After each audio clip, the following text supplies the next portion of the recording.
It's Thursday. It's about 8 o'clock here in Seattle, so I bet a lot of y'all are sleeping. But hey, we finished the book cover for the Spelljammer Combat and Exploration, so I get to start doing maps now. And the hold on, let me check my signal here real quick so I can punch out my signal while I yammer a bit.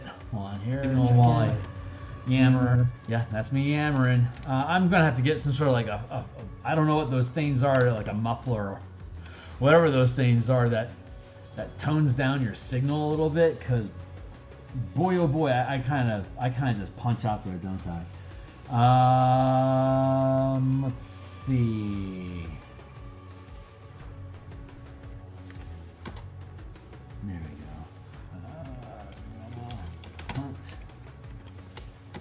go. If you're checking the link down below, I have just posted to Twitter, so if you follow me on Twitter, you will have just received notification that I went live, so you can have me help lull you to sleep if it's late wherever you're at, and hopefully keep you entertained if you're awake wherever you are.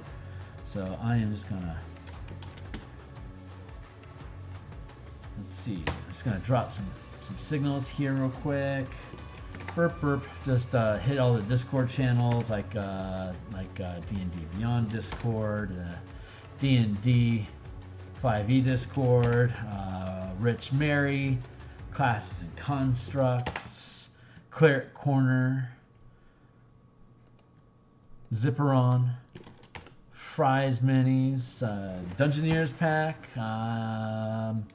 Trent Monk, and the OBS DTRPG Discord, Terran's Designosphere, as well as the DMsGuild channel. Those are where I hang out at mostly online, but we are going to switch. Yeah, we're going to switch the positioning here so that you can see my map as well. So you can zoom in here, and this will be the cover. I'll probably make I'll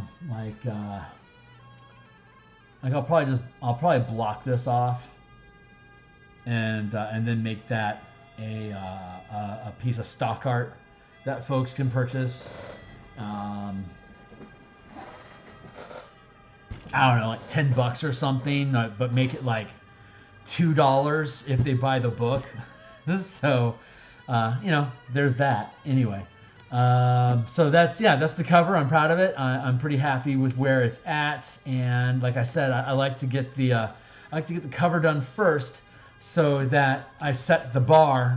This is the cap level of artwork that I can possibly do for this book. Anything else inside this book will be more sketch, simple, quicker style. I don't expect to do a full dive painting like this throughout the book. I expect to do like maybe minimal color sketch art. Maybe we'll see. We'll see what the muse makes me do, because she's the one that's calling the shots. I'm just the instrument through which she performs. So what we're going to do is here's the Spelljammer Combat and Exploration document that Ukulele Bard and I have been working on, and I want to scroll down here. I'm gonna flip over here real quick. Please like and subscribe with me, so that way I can continue building momentum and making this my living. I would love to do that, and hopefully the quality of work here is worth it. So let's see. Let's go to check out Pacts and Patrons. Find out more about me. Here's my DMsGuild work. Development doc. Here you go. Here is the dev doc. Playtest content. Let's see. Click here. And then we're going to go down to page 108.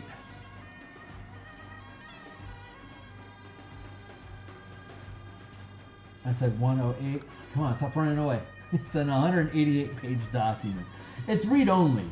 And it's also like super alpha draft. So, but if you are playing along at home, then let's see, Mutiny, The Storm, you will be on page with me here at Oh Mama, which is on page 180 of this master scratch document. Everything before page 108 is like the Infernal War Machines, guilds, kingdoms, renown system, resources for NPCs and downtime activity, commanding squads, upscaling squads into armies, as well as saltmarsh boat combat, structures.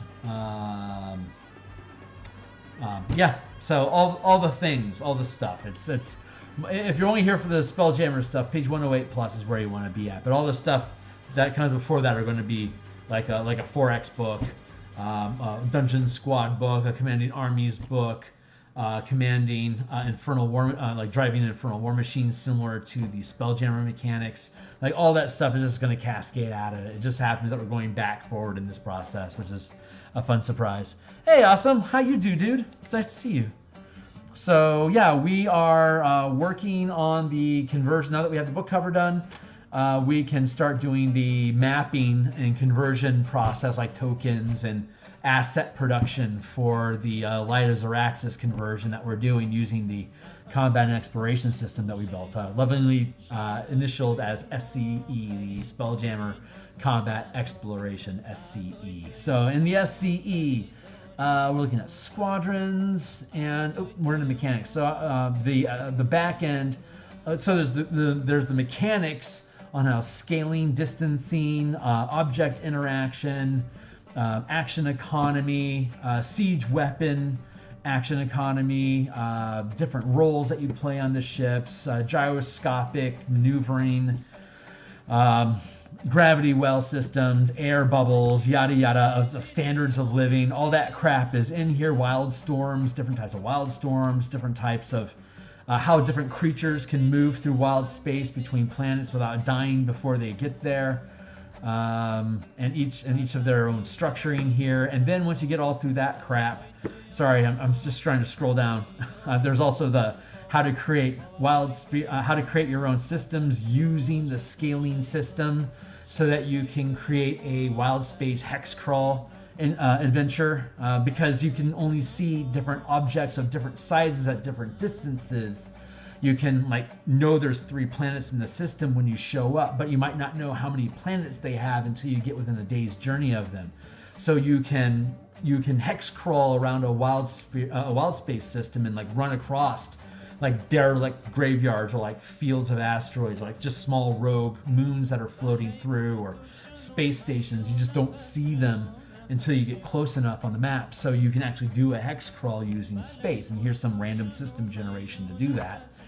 And then after explaining how all this crap works, then we actually go in and the problem with a lot of systems, a lot of supplements, they're here's how to use it, but they don't, most of them don't go to the detail of saying, this is how you use this with Storm King's Thunder, or this is how you use this with Descent into Avernus, or here, this is how you use these mechanics to make Light of Xaryxis a much different epic scale experience, and a lot more tooth on the bone for you to actually just do things with Spelljammer at all. So that was the intent behind these things, like the Infernal War Machine mechanics that I have on page, I think it's page 98 through 107 of this document. The past 12 streams that I had done was building out the scaling mechanics for using Infernal War Machines and flying machines in Descent into Avernus, when Zariel has a Spelljammer ship with a 250-foot long blade.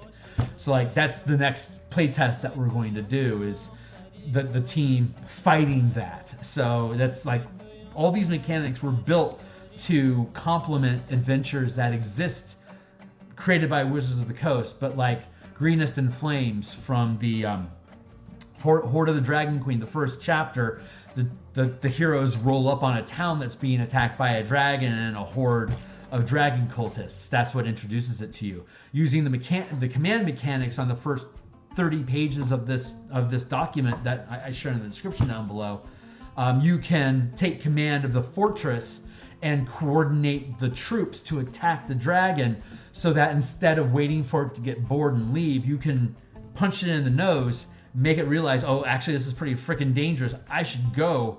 And then the dragon yeets out of there, leaving the kobolds on their own, and then you can start rolling out with squads of 20 soldiers with pikes and just start tearing down the streets in 50-foot squares. But we built all those mechanics so that you could, as a first level character, make you a threat against the Cult of Dragons and get on a path right from the beginning with the Cult of Dragon that we're chasing you now. And so chapter 2, we're going to where that dragon ran, and we're going to gut that guy. And when we gut him, we're going to make armor out of him, and then we're going to come for your kids. So, like that's how we want to run Horde of the Dragon Queen. Like, we want to come after the cult and make them regret stepping out of their zone. And all the mechanics of these squad mechanics to attack dragons, all these mechanics are built on you being able to upscale to take on high CR threats with shitloads of troops for you to support. So that was the intent there, and then from that it rolled out into like, now we have guild system for like the different guilds of Ravnica. That's like around page, I think 75 of the document. Yada yada yada yada yada. Anyway, so the point of this is that we build these things so we can actually use them with Wizard of the Coast content. That's the goal. So right now, all that prelude aside, I'm trying to scroll down to chapter 6 of the modifications that we made, and then I'll catch up on notes here. But yeah, aboard the Second Wind, and then spoilers if you care to play Light of Xaryxis. Chapter 5, like these are all the changes that you have to make using my mechanics to make Light of Xaryxis work better. It's still pretty choppy, but it's being Adam Hancock is editing it. Jesus, so I mean it's going to turn out great. Yeah, once it gets done with the editing process, and like maybe next month. Then we'll go and we'll do the layouts here. Then once the layouts are done, we'll lay out the maps inside of it, and then we'll fill in we'll draw all the artwork here on stream. And once all the pages are done and all the dressing, and we pick up like the page numbers and we design all the filigree and stuff. Once everything's done, we'll seal it into a PDF and we'll publish it online, and there you go. So, but this is the chapter. Oh, mama. Hold on, I was going to catch up. So, Awesome Sauce. What up, dude? I got to stretch this thing out. Well, 180 pages. Oops, I didn't mean to do that. Oh my God, get out of there. Get out of there, dude. Hold on. Yeah, 180 pages is literally everything involving command mechanics. But we're breaking it up into the Spelljammer book, the Infernal War Machines and Fighter Squadrons book, as well as then the squads and commanding squads and armies. And then the fourth book is Commanding Guilds and Kingdoms. So it's 4 different pieces broken up across 180 pages. So and then each time I put out a book, I bundle them together, and then we have Adam Hancock, our editor. We'll be able to bundle the Guilds and Kingdoms and the squads and armies with Balduran's Kingdom Builder, because they work together. I used his industry system to build resources for building command structures for use in downtime activity.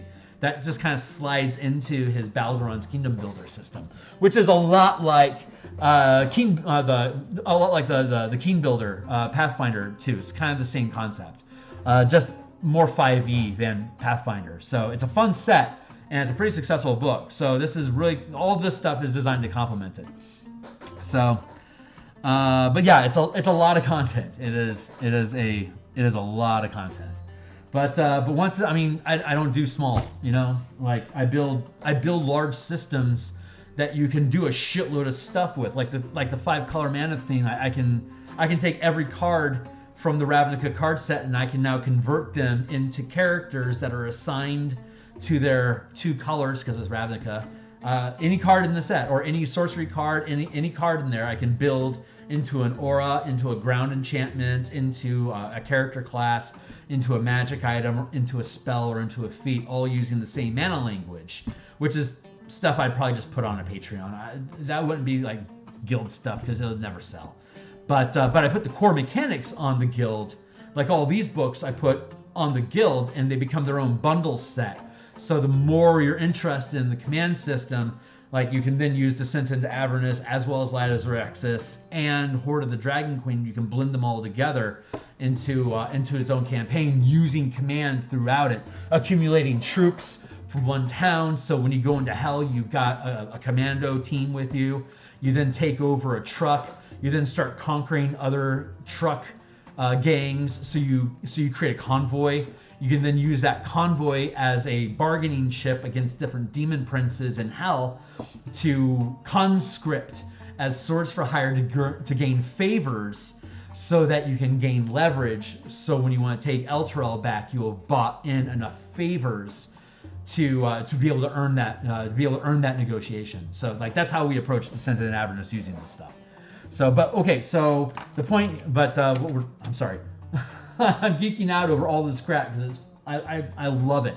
I love how well it plays. All the past 40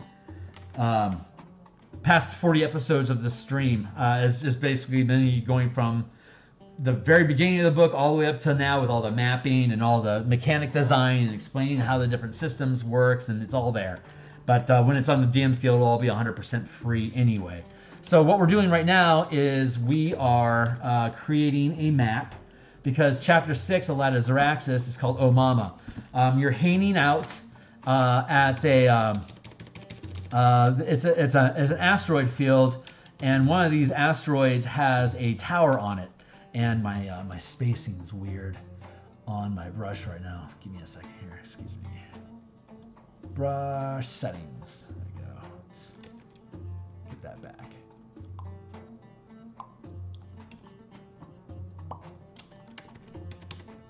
So yeah, there's this tower that's hanging out on an asteroid, out in the middle of astral space, and it's in an asteroid field, and there are these there's these scabbers that hang out, and she's got all these birds that hang out, and she's got some goats, and if she's not careful, these scabbers will swim up and eat a goat, or will eat all these birds that are nested along the tower, or if they get cocky, they'll come after the gal, I can't remember her name, but the gal that lives here, it could actually come after her as well. So she's like, hey, I'll give you a bunch of, I'll give you information about, I'll give you a MacGuffin for your next quest point if you kill this scabber, this space shark for me.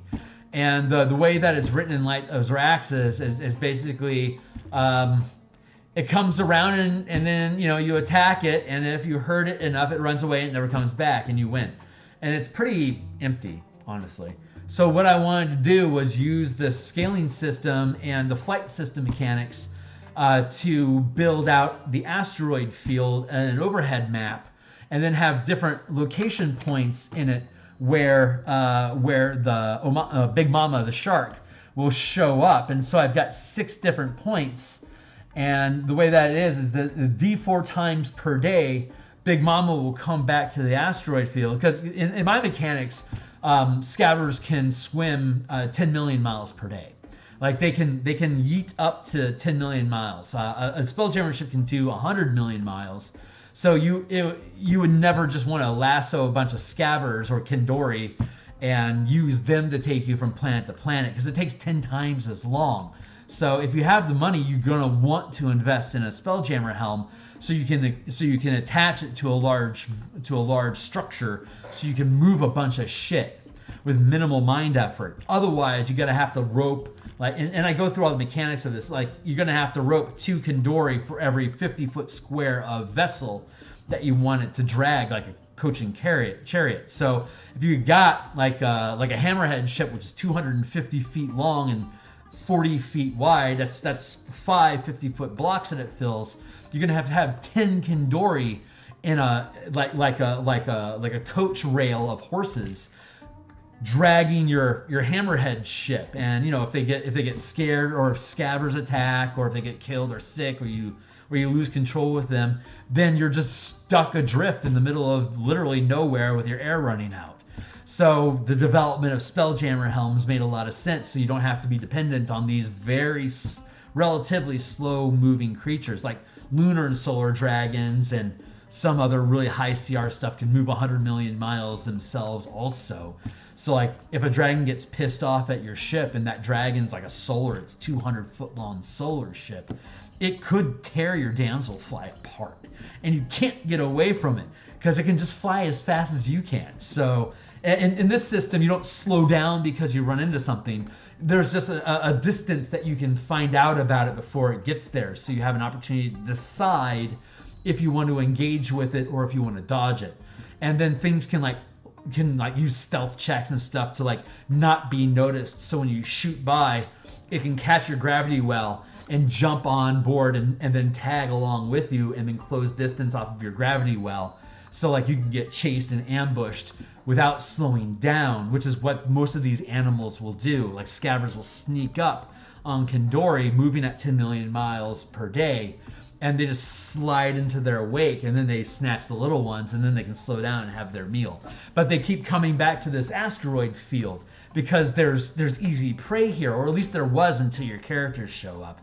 So we're gonna build a map of the different locations around this citadel that Big Mama will frequent to see what's going on and try to snatch a meal while it waits for the next Kandori herd to come by, or you know, whatever space eels or whatever unnatural creatures we have floating around out there, because things can either move 100 million miles per day, 10 million miles per day, or 1 million miles per day, or can't even hit jamming speeds at all and are stuck in orbit, which are like a number of unnatural, like creatures either unnatural and high velocity or unnatural, or adapting. Like they're not fully unnatural. They have to remain in an air envelope, like with an asteroid, and feed off of whatever is there, or they are fast enough that they can escape and then jump to other worlds and other things inside of the system. So you're either stuck in your ecosphere, and therefore there's plants in an actual ecosphere that would support the creatures being there,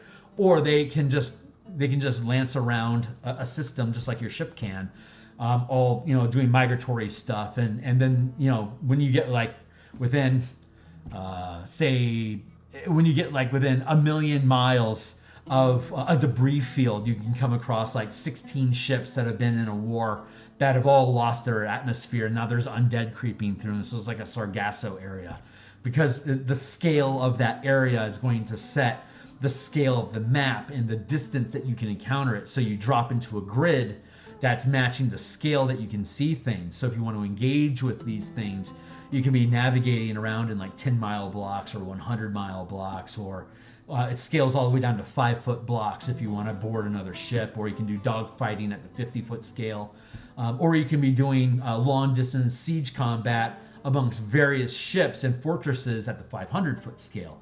But beyond 500-foot scale is beyond siege weapon range, and it's beyond spell targeting range. So like at that distance, that's like when you start trying to do chases to get away from each other. Like beyond the 500-foot scale into the 1-mile scale, 10-mile scale, and then you're able to like ramp up your momentum to go from like say 1,500 feet and around in a dogfighting scale to just kick to hyperspace. You're gonna have to like do an escape check, and then bam, you're out. So, but if you want to chase them, like as you ramp up, the ship can keep up with you, so you don't get like blasted off of their radar and lose sight of them, that kind of thing. Anyway, I'm rambling. The point of that is that you can change the scale of the encounter depending on what you're dealing with and what kind of vehicles you have. So in this situation, we're working with a 50-foot scale. And so what we're going to do is we are going to build a map, and we know that the fortress that we have from the description in Xaryxis, we know that it is a 100-foot diameter structure that this tower is on. So each square here is 50 feet, and so this is the central area. This is the central asteroid that we call home. It happens to be titled number 1. And that is the wrong kind of eraser. Here, here, here, here.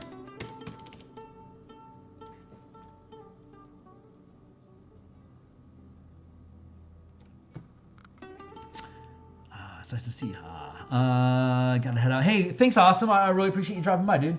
Sorry, I don't tend to the sidebar probably as frequently as I should. I just kind of get on a tear and try to get the thoughts out of my head while they're there. Anyway, yeah. So we're building a map, and so this is the central point. Each one of these squares is 50 feet. Big Mama can move two squares. She can move up to 6 squares per round, or 300 feet. So she's fast. So you're going to want to be on something that can keep up with her, like a little skiff, like a little shuttle ship that they have, that can keep up scale with you. So, or if you have the ship, the living ship that you came on at the 50-foot scale, this is how big the living ship is. So I believe it's 150 foot by like 30 feet. So in comparison to the place to the tower that you're hanging out at, like you'd have a dock, you know, and then you hang out in the fortress, and Bob's your uncle. But then there's these asteroids that are floating around out here, and Big Mama is among them. Big Mama, I believe, is a size huge shark, which is a 3x3 square, or 15 foot by 15 foot area, which easily sits inside of a 50-foot square. So on the orrery, you'll have your wild space orrery at the Citadel, and you'll know when Big Mama is on the map because she will occupy a square. So I get to make a little 1-inch scabbard token, something like, I'll just use this for now. Rawr, it's a shark. So that's my little scabbard token. That's Big Mama. It's like Big Mama will come onto the map, and when she comes onto the map, there will be 6 points. And so the 6 points are, oh, that's her name, Topola. Topola's land. So this is point number 1, Topola's land, where her tower's at. She'll try to pluck birds from the nests on the underside of the tower. Big Mama has grown savvy that if humanoids are visible outside the tower, then they might attack. So Big Mama will only come near if the characters can conceal themselves from sight or otherwise set a trap. So if they want to ambush Big Mama, they have to hide. She won't come around unless she does. Abandoned nests. So point number 2 is remnants, is pelicans used to nest here, but scavers found them too often to remain. So if Big Mama is found here, there's a 25% chance she'll be ravenous, making attack rolls with advantage. Like, she knows there's supposed to be pelicans here, so she comes when she's hungry, but she's too dumb to remember that they're all dead already. So point number 3 is there's a dwarven statue. It's remnants of a massive statue. All that remains is an unknown eye staring endlessly. If Big Mama is found here, there's a 25% chance she'll regurgitate the remains of a dwarf skeleton in a ruined fish suit, which is a magic device that allows you to breathe without magic in space, without air. It's a spacesuit. Anyway, an intelligence or wisdom using an investigation skill check of DC 22 will find stone carving tools near the eye. So that's a thing that's happening. That's just a thing. Number 4, unnatural lichen. So small unnatural fish for scavengers to feed upon are drawn to this moss for easy nutrients. If Big Mama is found here, there's a 50% chance she's chasing schools of unnatural fish and can be surprised. 5, slumber rock. For unknown reasons, scavengers like to drift adjacent to this large rock while sleeping. If Big Mama is found here, there's a 25% chance she's asleep. And then the 6th is the space eel colony, which is rocks here are home to 3d20 space eels that scavengers will attempt to catch out of their stone crevices. If Big Mama is found here, she'll have 25% less hit points from bashing rocks with her face, you know, trying to catch eels. And then if in the last encounter the teams may have been stranded, capturing Kandori to take them to Topola's tower, dragging their ship behind them, which is why you need to have rules about how many Kandori does it take to haul each ton of ship. We laid that out in the previous chapter. So there's a good chance that your characters have wrangled some Kandori space whales to get you here, and they may still be around. And if they are, Big Mama is absolutely going to come after them if she doesn't see any humanoids nearby. So there's if you've got the spaceship or you have the Kandori, you can easily move at the 50-foot scale. If you're on your feet, then each square takes you can move 6 squares every minute. So you can go from location to location and chase after Big Mama in that way. But it takes your characters on foot. It takes some time to get there. So the skiff that Topola has, as a bonus action, you can move it 1 square. As a standard action, you can move it another square. So you can move 2 squares per whoever's piloting the skiff can move 2 squares at the 50-foot scale each turn, and it eats up all your action economy. Or you can use a bonus action to move 1 square and leave your actions open to cast a spell or shoot arrows at Big Mama. Like if you're chasing Big Mama from square to square in the skiff, keeping up with her, then you can be using your rowboat to keep pace with her and try to gun her down while you're chasing her through the asteroids, which is what we're going to map here. If you're in your Spelljammer ship or if you're in a Kandori, Kandoris are about 100 feet long. So a Kandori would be size large at the 50-foot scale like this. Or, if you've got your living ship eats up a 3x3 square because it's 120 some odd feet long, and it's got the gyroscopic maneuvering. So it's treated as a cube of that size because it can roll over and it's got the sails and the mast. So it actually takes up a cubic area that is voluminous. So like sails and stuff on boats, if you have those, they actually add volume to the ship. So it's not that your ship is just like this.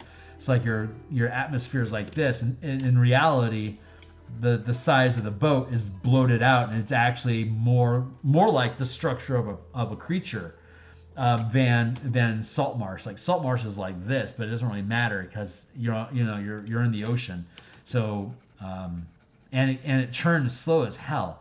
So it doesn't really matter. But in space, when you can flip over and roll the ship so all your weapons can attack in any direction as described in the book, then you have to fill that area. So Kandori similarly fill a 2x2 space. So if this is the scale of Big Mama here, and your character is on a Kandori here, or your characters, your team is on a Kandori here, you can chase after if you can convince the Kandori to do it, because it's going to be scared of the scaver because scavengers hunt Kandori, not the other way around. So if you can train the Kandori with good animal handling to chase the shark, you can chase the shark at the 50-foot scale on the back of the Kandori.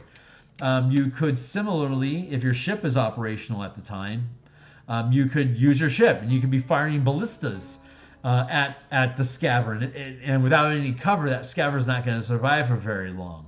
So all you got to do is draw it out of the asteroid so you can gun it down with your ship. Pretty easy to do at that point. The problem with siege weapons, as described in the document earlier, if creatures that exist at the 5-foot scale are adjacent to structures at the 50-foot scale, then they can't be targeted by siege weapons because they have partial cover. You can't target things at smaller scale if they have cover. Like a 500-foot scale citadel with mega weapons can't target ships that are using asteroids to give them cover while they're maneuvering around the fortress. So, because they're a smaller scale, these scales protect and expose. Like if you're out in the open, like if you're just catching the scaver out in the open space and it has no cover, a ballista is going to literally just tear it in half. Like no chance. So if your team starts coming after it, the scaver is smart enough to know how to survive stuff. It'll recognize a big threat, so it'll try to dart back into the asteroid field. at that point you're going to have to hop off and you're going to be chasing it on foot. That's going to be a hard fight. So, but that's the challenge. This is a 7th level challenge for the character. 6th level challenge. This is a 6th level. Yeah, you're 6th level at this point in the adventure. So that's a fun little, maybe hour or so little adventure thing that you can do. It's like a little side quest dealy. But at the end of it, you're going to gain the trust of Topola, and she'll happily help you with getting to Doomspace and to Xaryxis space. And we deal with it differently. So, but you'll see it in the content. It's pretty cool. So what we're doing right now is, again, what we're attempting to do now that we've walked through all this stuff.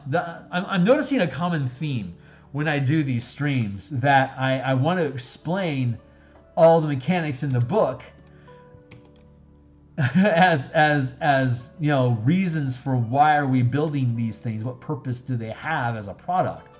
And after going through all those mechanics, if you've stuck with me this whole time, please like and subscribe, and sponsor here. But yeah, it's at this point you have a really good idea of what these mechanics are supposed to do, how they work with scale, what the purpose of them is, and how is this different. Like if you've read Light of Xaryxis, you can already see how much is much more is going on here than what there was. But they had a limited page count. It's not like they did it wrong. It's just they had a really minimal page count to work with, so they couldn't, like, a lot of adventures don't build a shitload of little mini games and stuff. They just kind of have their narration, and you just use your 5e rules to get through it. But when you're introducing entirely new mechanics that are adding depth to how a system works, then you kind of have to, I can't expect you all to read the document first and then check this out, because everyone loves having homework before watching a random video that gets served to them, right? But no, so I spent this time to try to explain this stuff so that you understand where we're coming from, why it is what it is, blah blah blah. Like one of the things that we explain is that gravity, like the way that gravity works, it all kind of evens out over time, and everything will naturally kind of sink into the same orbit with each other. So these asteroids bobbing around each other long enough, they end up becoming a pretty flat disk. So you've got a pretty absolute top and bottom, and then like Topola's tower would be here in the middle of all these rocks that are surrounding this space. So it builds like this neat little environment that that you can like build this little, like, it's like, why is she hanging out here in the middle of nowhere? It's like, well, we're trying to build a cool little ecosystem here, like a little, like a little, more than just like a little island here where her tower is at, but like it's amidst its own little system of evolved plant life and creatures like the eels and the fish and the lichen, and then there's the weird statue. Like, she doesn't know what the hell that thing is. What's up with that? That probably attracted her attention, so she ended up having this tower dragged here because she wanted to do research here, and it's a good stopping point. It used to be a really good stopping point. So it used to be on a trade route, so she actually had people come by, and it got quieter, and she was happy with the quiet, so she decided to stay instead of move on. But as a result of it, she's got this asteroid field, and again, each one of these squares is 50 feet. So right now, I'm just building a cluster of rocks around this. I don't want to make it too big because it needs to still be able to fit on a table map. So a kitchen table is typically going to use like a 24 by 36 ChessX map. That's what I always use. And if you're using tabletops, you probably either have a dedicated map table, you might have a side tilted TV to project through, or you're using one of those dry erase scroll maps made by ChessX. That's what I use. So it's 24 by 36, which means I need to limit the size of this map to roughly 20 squares, which is, if I recall correctly, from here to here, that's about 20 squares. So that means that these rocks are out of bound, I can grab these and I can drop them into here. I'm going to make sure I'm right. 1, 2, 3, 4. I'm going to put my corner. I'm going to put my corner marker here. Another corner marker here. 1, 2, 3, 4, 5, 6, 7, 8, 9, 10, 11, 12, 13, 14, 15, 16, 17, 18, 19. Oh, it's 20.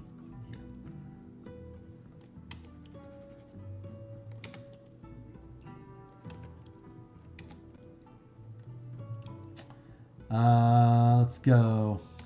1. And this thing, I know that some of you guys are running Xaryxis now, and I'm sorry, this isn't going to be done in time. This probably won't publish until, I'm guessing February, maybe January, months from now. So it's going to be a while.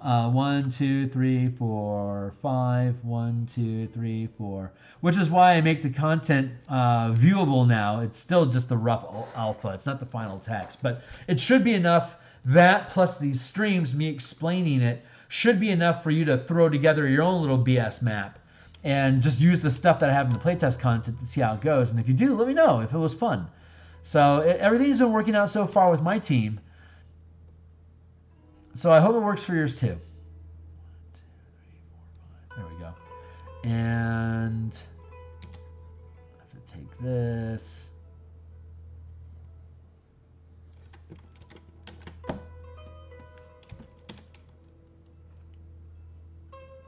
Five, 5, 5.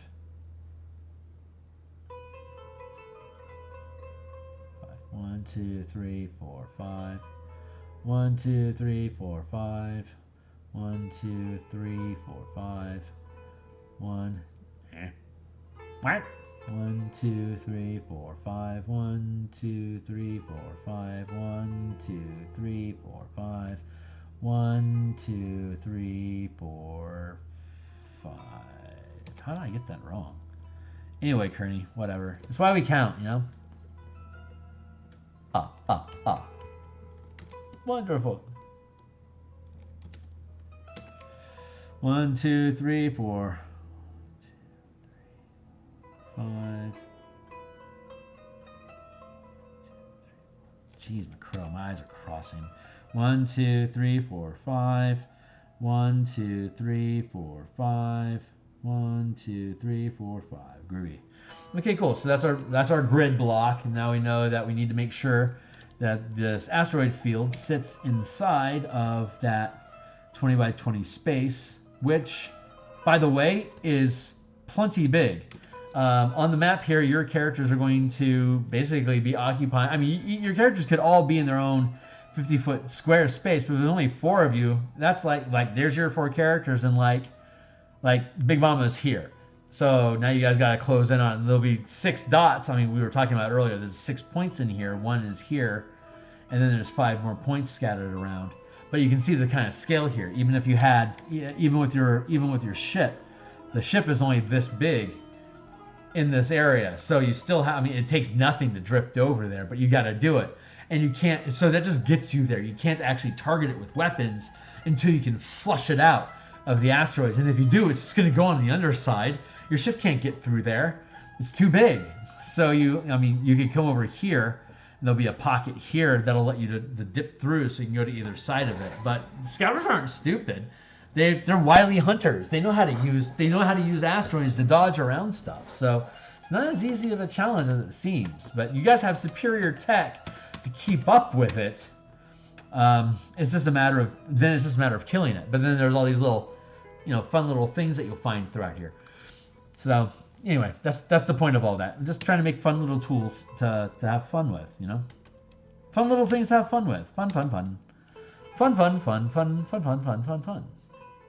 It's fun.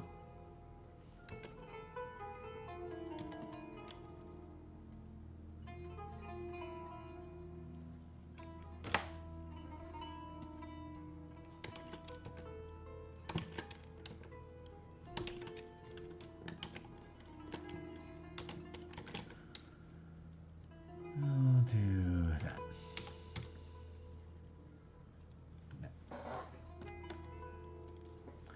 This is just the rough of it, but I want to come back and make a nicer looking one. Right now I'm just looking at like basically like the framing, like the environment framing like you would in a video game, right? It's trying to make interesting shapes and little like where's the pelican's nest going to be, stuff like that. So we know that this is number 1.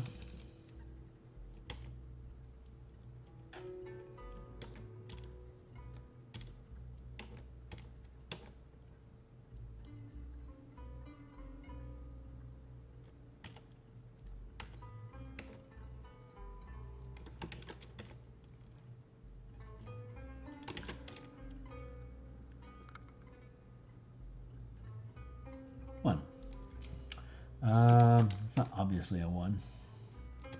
Ones are kind of hard to identify unless you're using a specific font, you know? 1. There we go.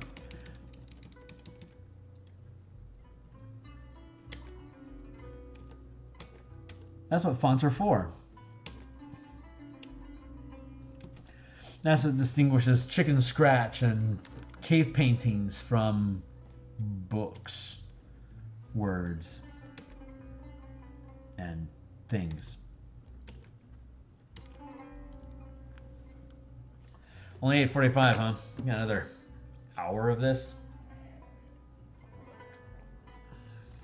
I'm killing myself. Jeez, McCrow.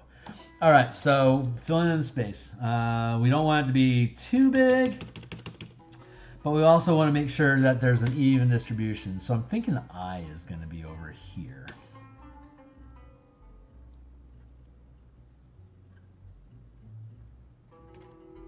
So I'm going to make an eye.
This eraser is driving me crazy. Something happened during the update, and now I've got like this ridiculous amount of pressure sensitivity going on in my brush, and it's just absolutely pissing me off to no end. Like, why is this thing dealing? That's better.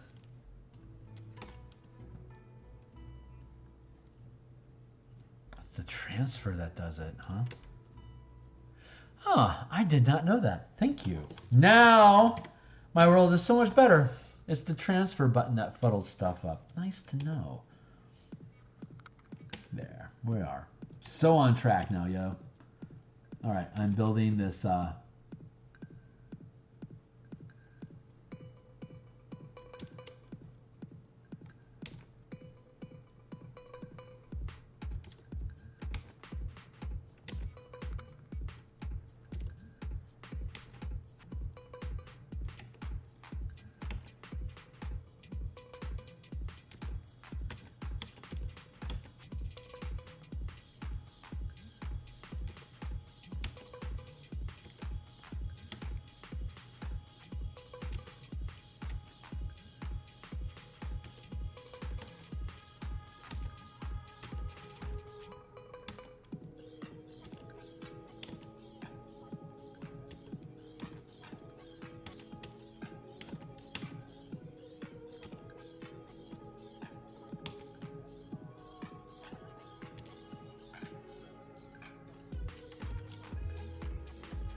This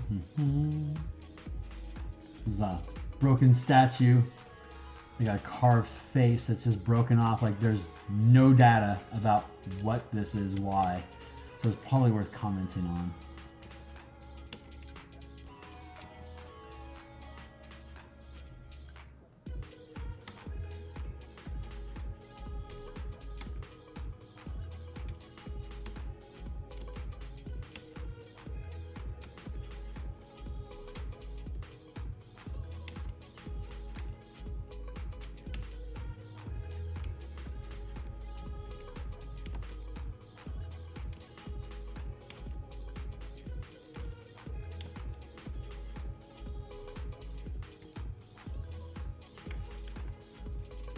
Yeesh.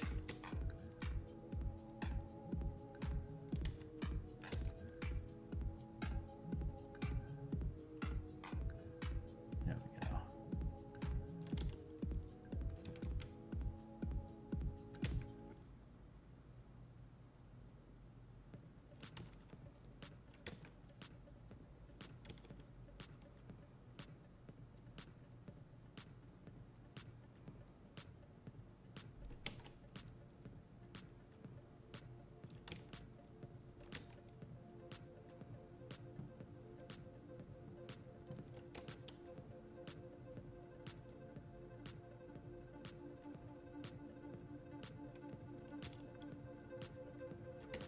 There we go.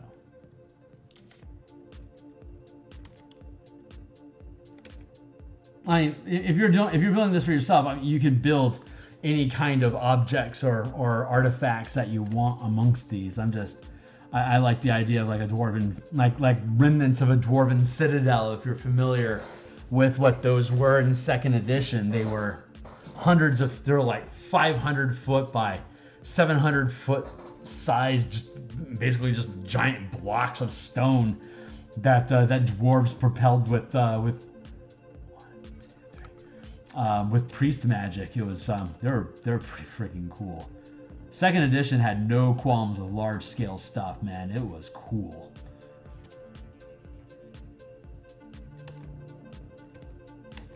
Overly technical though.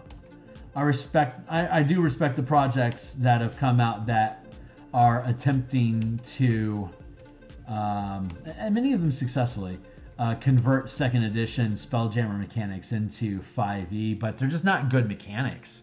I remember playing them for years in the 90s, in the late 80s and 90s, and no, yeah, it was 92, I think. So, and I think we just dived into Planescape and Dark Sun from like 95, no, like 96 plus, I think is when we were pretty much doing Athos and Planescape all the time. But we spent a number of years in Spelljammer 2e, and the mechanics were rough. Like they're the best thing that we had, and first edition, second edition, it was full of hanky little sub-mechanic systems all the time anyway. So just tacking on another sub-mechanic system, like this is the new mechanic, like this is the alternate game that you're going to play with 2e. Like Dungeons and Dragons has always had like multiple types of games inside of it with no unifying factor. It was only 3e and beyond with the D20 system introduced that unified task resolution. Resolving tasks. It prior to that, it could be like a percentile thing, or it could be like X out of D8, or it could be X out of D4. It could be a D20 roll. You know, there's a lot of different ways to resolve different. There were all their own mechanical mini games.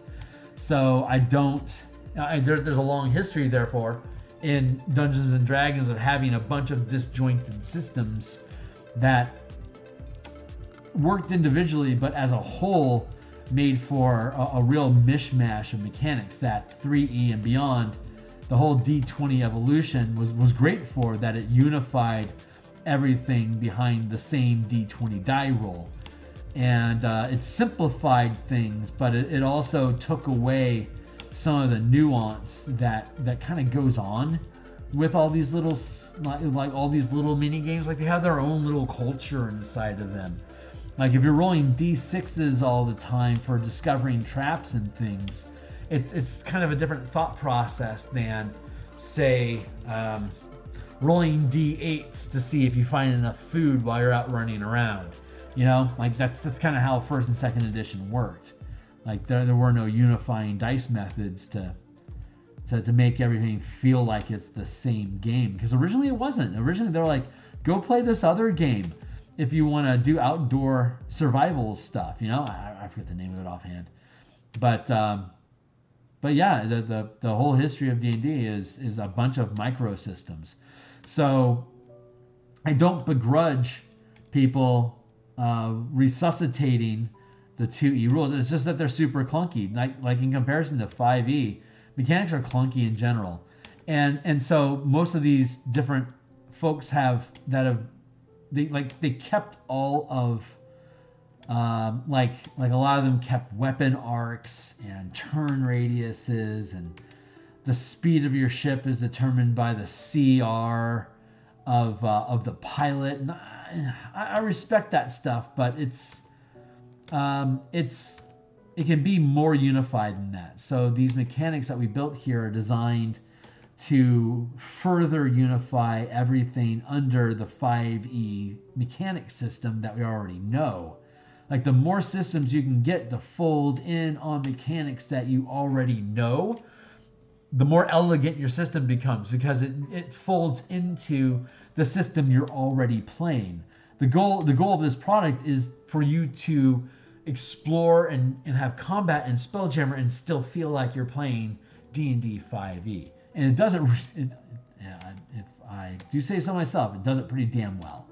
So there's other products out there that have some of these ideas, but no one's really pulled them all together.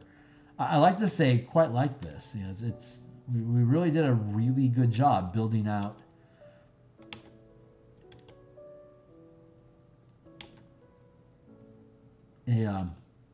a really versatile system. I'm really excited to walk through it with everybody once it's done. So stay tuned, stick around, like, subscribe. We're gonna do all the layouts, and we're gonna do all the artwork here, and all the all the map assets, and all the things. I think I'm pretty happy with that. We're gonna call that, what is that one? Number 3.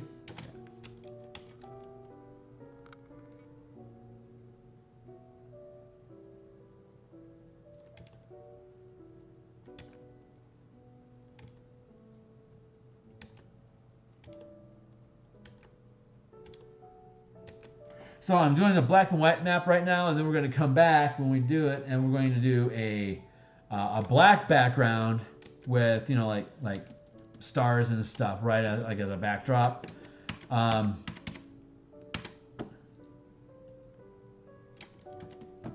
So there'll be the black and white, and then there'll be the color model. So if you're like doing it in VTT, we can give you a much richer asset. So. But if you're just going to print it out, then here's the rough of it with the grid and all that stuff. So that's number 3. That's number 1. I should really be taking these things and putting them on a separate layer.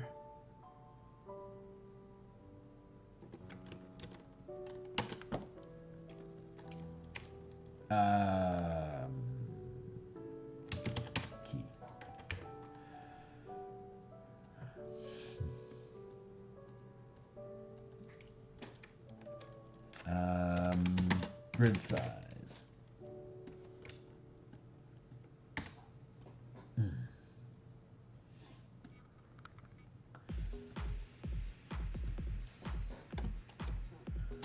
That's 1. That's 3. Probably gonna put number 2. What's number 2? The Pelicans. Let's see what number 2 is. Abandoned nest. So yeah, let's build out, you know, a cute little nest over.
And these are all in the same gravity plane. So they just kind of sit there with each other. I get to make all these cool little pockets that you can dive through. And so you can be on the top or the bottom side of these at any time.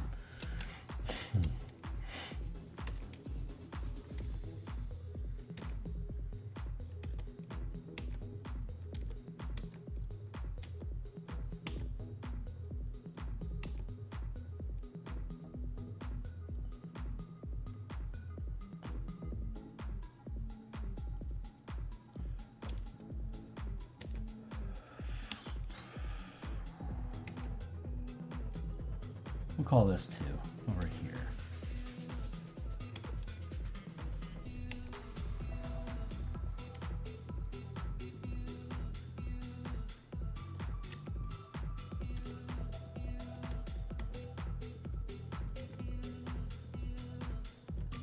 So scouters can at best move 10 million miles per day. That still means they can move 1,000 miles in a round.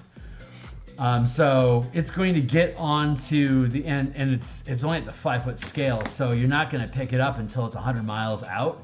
So it can move 10 times faster than you can track it, basically.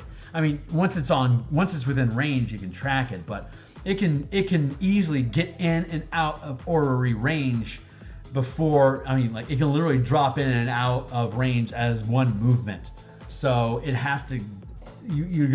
You're not going to be able to keep the scaver from entering the asteroid field before it gets there. So you have to chase it out and get it out in the open so that you can chase it down if you have your Spelljammer ship. You won't be able to stop it from getting to the asteroid field, but you can chase it out of the asteroid field so it's an easy pick for you to hit with a ballista or a catapult. So that's or spells. That's how the mechanics work. So, as intended,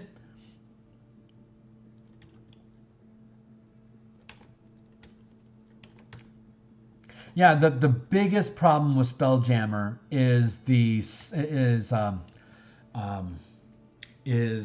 how it assumes that you're going to slow down when something comes near, because it's a very fast, easy solution. I mean, I've been working on these mechanics literally for a year, and then Spelljammer got announced, and I'm like, oh, this is gonna be great. We just got to see what the Spelljammer mechanics are. And once we did, we're like, oh yeah, this is a slam dunk. Let's just finish up. Like, this all grew out of the Infernal machine mechanics that we've been developing for the past 5 months. So, and again, you can check all the history to see the development of the Descent into Avernus and the Infernal War Machine vehicle mechanics. This just extrapolates from that in size, damage, and maneuverability. It just upscale. Basically, it just upgrades all of those things. So it was a real no-brainer to build it. We already had the tech. We just had to upscale it, and then like, what's all the things that's missing to make it all work together? And it was the visual. It was the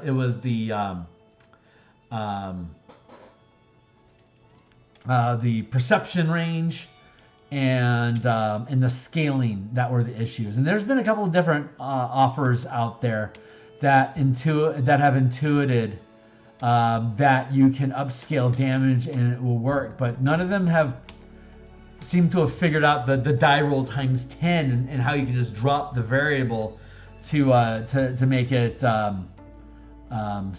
commander damage. So it's a really smooth mechanic though, and it keeps your center literally at the center of attention, which is the biggest complaint people have about warfare stuff, is that it's like the scale is too big, it's too slow, and it doesn't directly engage my characters, and like this command system solves all three of those things. So it's pretty damn exciting.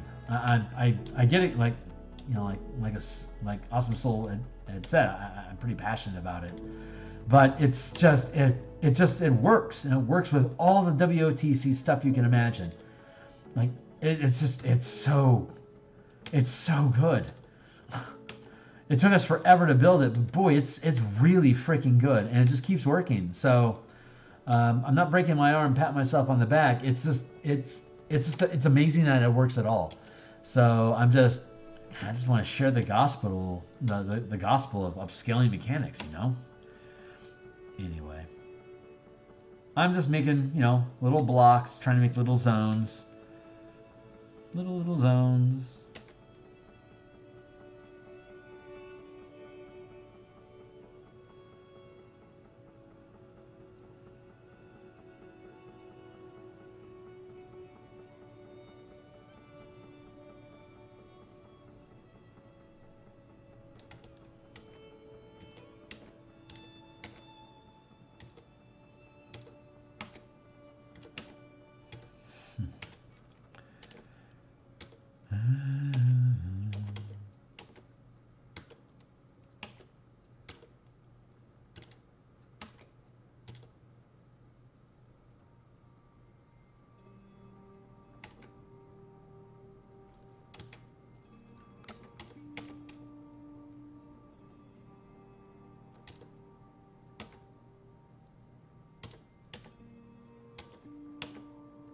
What is it?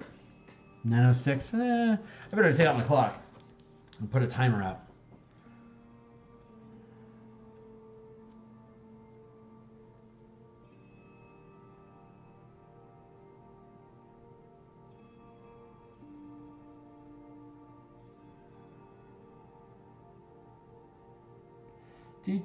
Setting my timer. Don't mind me. Hey, I can have a YouTube handle now. I think I'll go with Phil Kearney. For no additional charge for a faster experience as you work, learn, streaming game. Oh wow, they doubled my Xfinity doubled my speed to 200 megabits per second because Ziply is trying to take is trying to steal customers from them. So they up my frame rate. They up my BPS, man. That's freaking great. That is, I can't believe capitalism is actually working for a moment. That's exciting.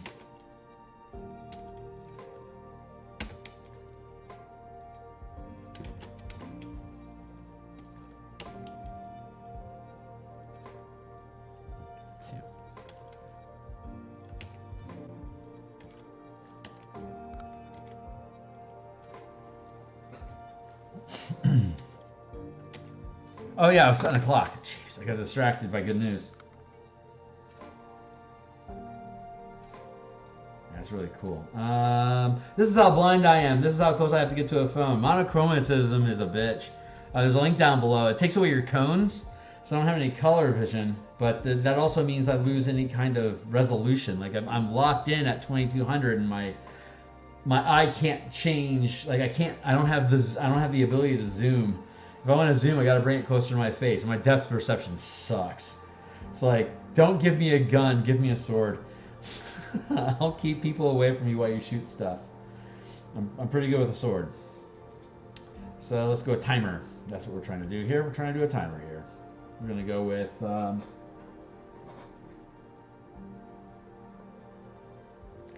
going to give myself a half hour. We got another 30 minutes here before we're going to bounce. But this should be enough for y'all to be able to build your own, right? I'm going to actually switch this key.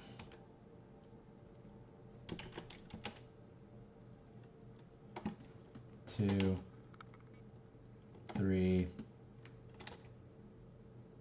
one.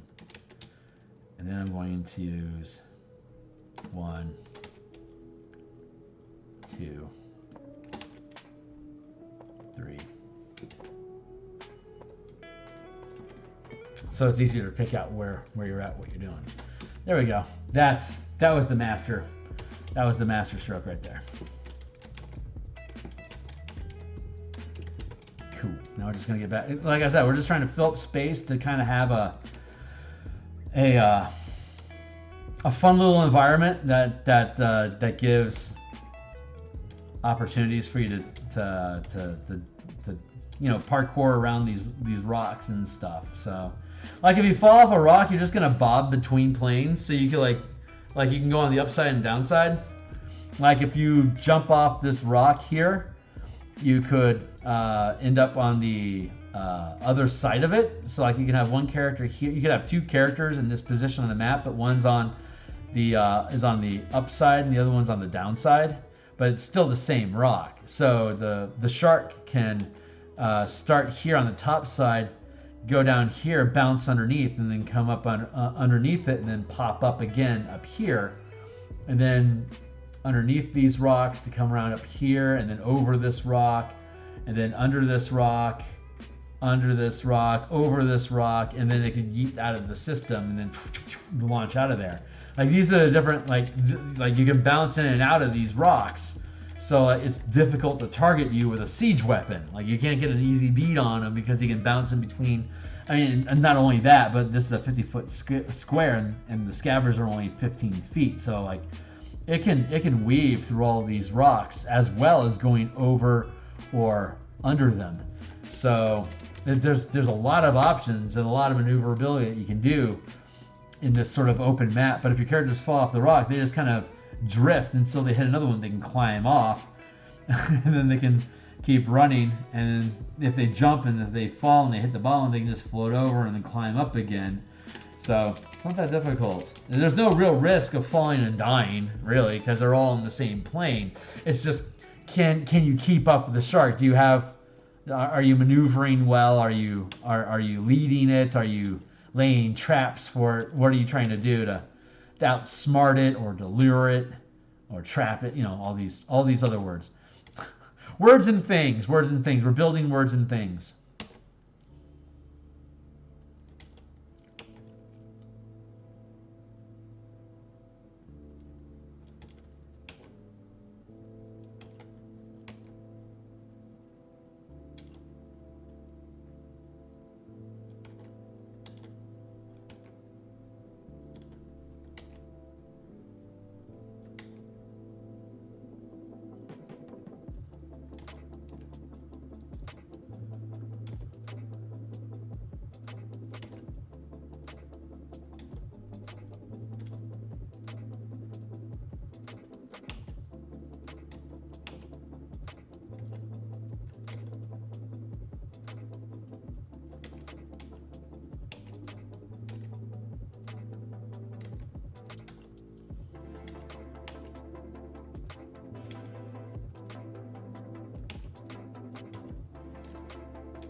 One, two, three. That feels pretty good. What's number 4?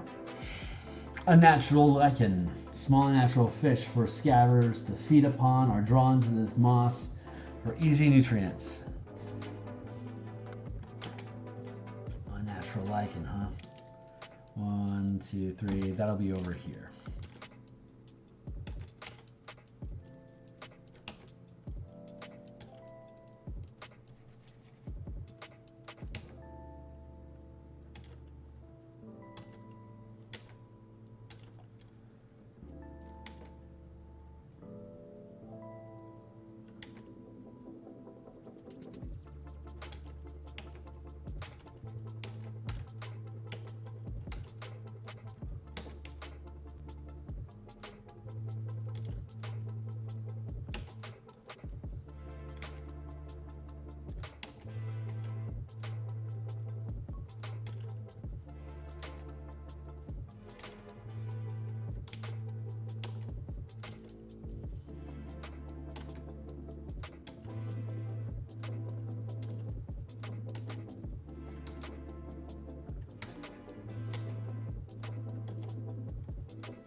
Very good, very good, very good. Very, very, very, very good.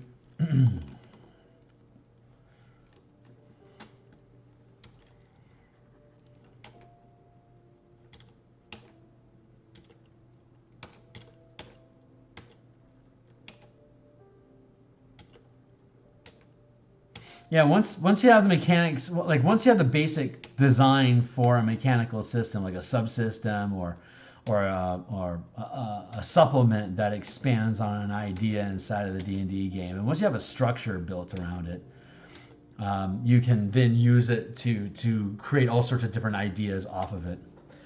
Hey, Dragon King, how you do, dude? This is a 50-foot scale map.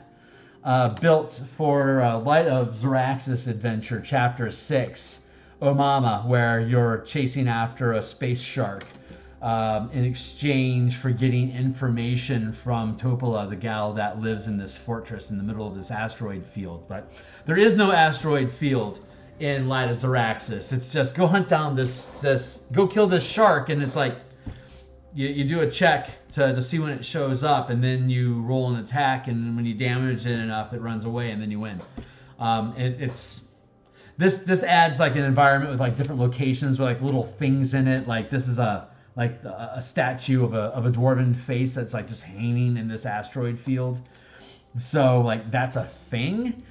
But there's like a dead dwarf over here with excavation tools and measurement stuff and samples. That the team can find when they're hunting the shark. And like over here too, this is a bunch of pelican nests used to be over here, but all the pelicans are dead now because they got overgrazed. So like you can find the shark over here trying to, like it can still, it knows there used to be pelicans here, so it's sniffing around for them. So if that's what it's doing, it's desperately hungry, so it gets to attack at advantage if you find it over here. Over here at point number 4 is the unnatural lichen, which is has a bunch of small unnatural fish that scabbers can feed upon, and they're drawn to the moss that grows on the rocks here. And if the shark Big Mama is found here, there's a 50%, like you can read, there's a 50% chance she's chasing schools of unnatural fish and can be surprised. So each of the locations is either offering a little Easter egg or is giving your character, like at another location, she's missing 25% of her hit points, so she's easier to kill there. Like each of the 6 locations, like encounter spots, like I was talking about earlier, since Scabbers and Kandori can move 10 million miles per day, they can effectively cover 1,000 miles in a round. But they can only be seen up to 100 miles away using an orrery, which means they can get into and back out of radar distancing in a single round. So if the scabber wants to get into this asteroid field to go look for stuff, your characters aren't going to be able to stop it getting there. But if you're in a Spelljammer, if you're riding Kandori because your ship is broken in Chapter 5, then you can keep up with the scabber. But if your ship works, you can move 100 million miles per day, which is 10 times faster than the scabber can do. So if you can like chase it out of the rocks, like, you know, How to Train Your Dragon, or go in there and just shoot it enough or attack it enough that it gets scared and wants to run, if it bolts free from the asteroid, this asteroid field here, you can then have your Spelljammer ship catch it easily, and without any cover, a ballista or a catapult is just going to kill it in 1 or 2 shots, no problem. So it's probably 1 shot if your characters have already had to tear it up a little bit. So instead of it being a perception check and then like 3 attack rolls, now it's which one of these areas do we want to guide it to, or like do we want to try to catch it at point 4 where we know we're going to be able to catch it by surprise, or do we want to catch it over like or like do we want to lure it over here where there's a lot of open space so that we can target it with weapons, like lure it out with like hanging sheep or something off the side of the tower to pull the shark in. Or like if you have Kandori, you can keep the Kandori there. So you have rules about, you know, what kind of checks can the Kandori make to try to break free if they're being attacked by a scabber that you could use to lure it out so you can hit it with a ballista. So there's different things you can do in here that makes it kind of a more of an encounter mini game sort of thing than just like an ability check and then 5 attack rolls and then it's over, and then you gain a level. So anyway, That's what we're working on right now. So each one of these squares is 50 feet, and so we're just building a plane of asteroids to dart in and out amongst, while a creature that is scaled at 5 feet, like the Scabbers, like 15 feet by 15 feet. It's a huge size creature, right? But it's still at the 5-foot scale. But this is a 50-foot scale, so it could easily fit inside of this single square. So if it's adjacent to one of these rocks, it has partial cover. And if you have any kind of cover, you can't target 5-foot scale creatures with siege weapons. They have to be out in the open with no cover at all. Like, if I have my ballista set up here, I can't shoot at the shark if it's in this square with this asteroid. But if it's here without any asteroids surrounding it, it's a clear shot. And I can hit it and do, well, at 6th level when we're here, you're going to be doing D8 times 10 damage with each ballista shot that you take. And these things only have like 90 some odd hit points.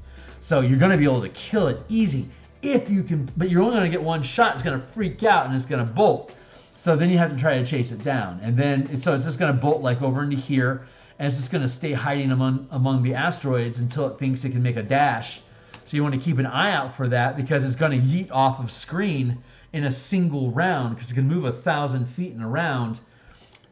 It can move 1,000 miles in a round if it gets clear of obstacles. So like as soon as it gets to this point, it can just pop off into hyperspace. So if you're over here and you've got your ship orrery, and you have somebody holding action to pursue for when it breaks free, then you can make a piloting check against its passive strength check, or you can make an opposed check if you want. And if you can hit and beat it, then you'll be able to keep up with it. It won't bounce out of view before you're able to engage it, kind of like an initiative roll thing. It's an opposed initiative roll. If your initiative is higher, you can keep it in sights of your radar. It's too small to see from too far away. That's just how one of the mechanics in the system works. So, yeah, thanks. The whole thing is like that. It's fucking sick, man.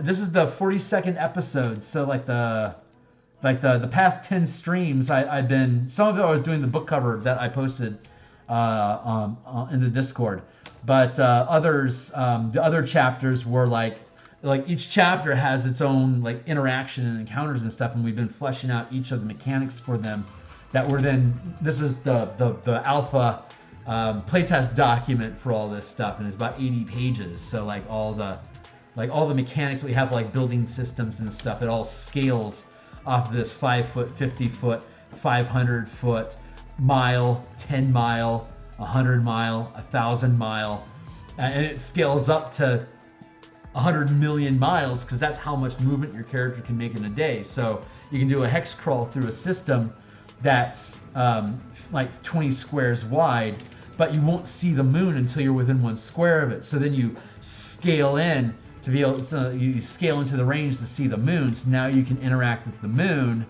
and then you can scale in again if you want to actually here's the different continents on that moon, and if you want to scale in again, we're just dealing with this particular 100-mile square area. This is just the area that you're dealing with, like Rock of Brawl or whatever.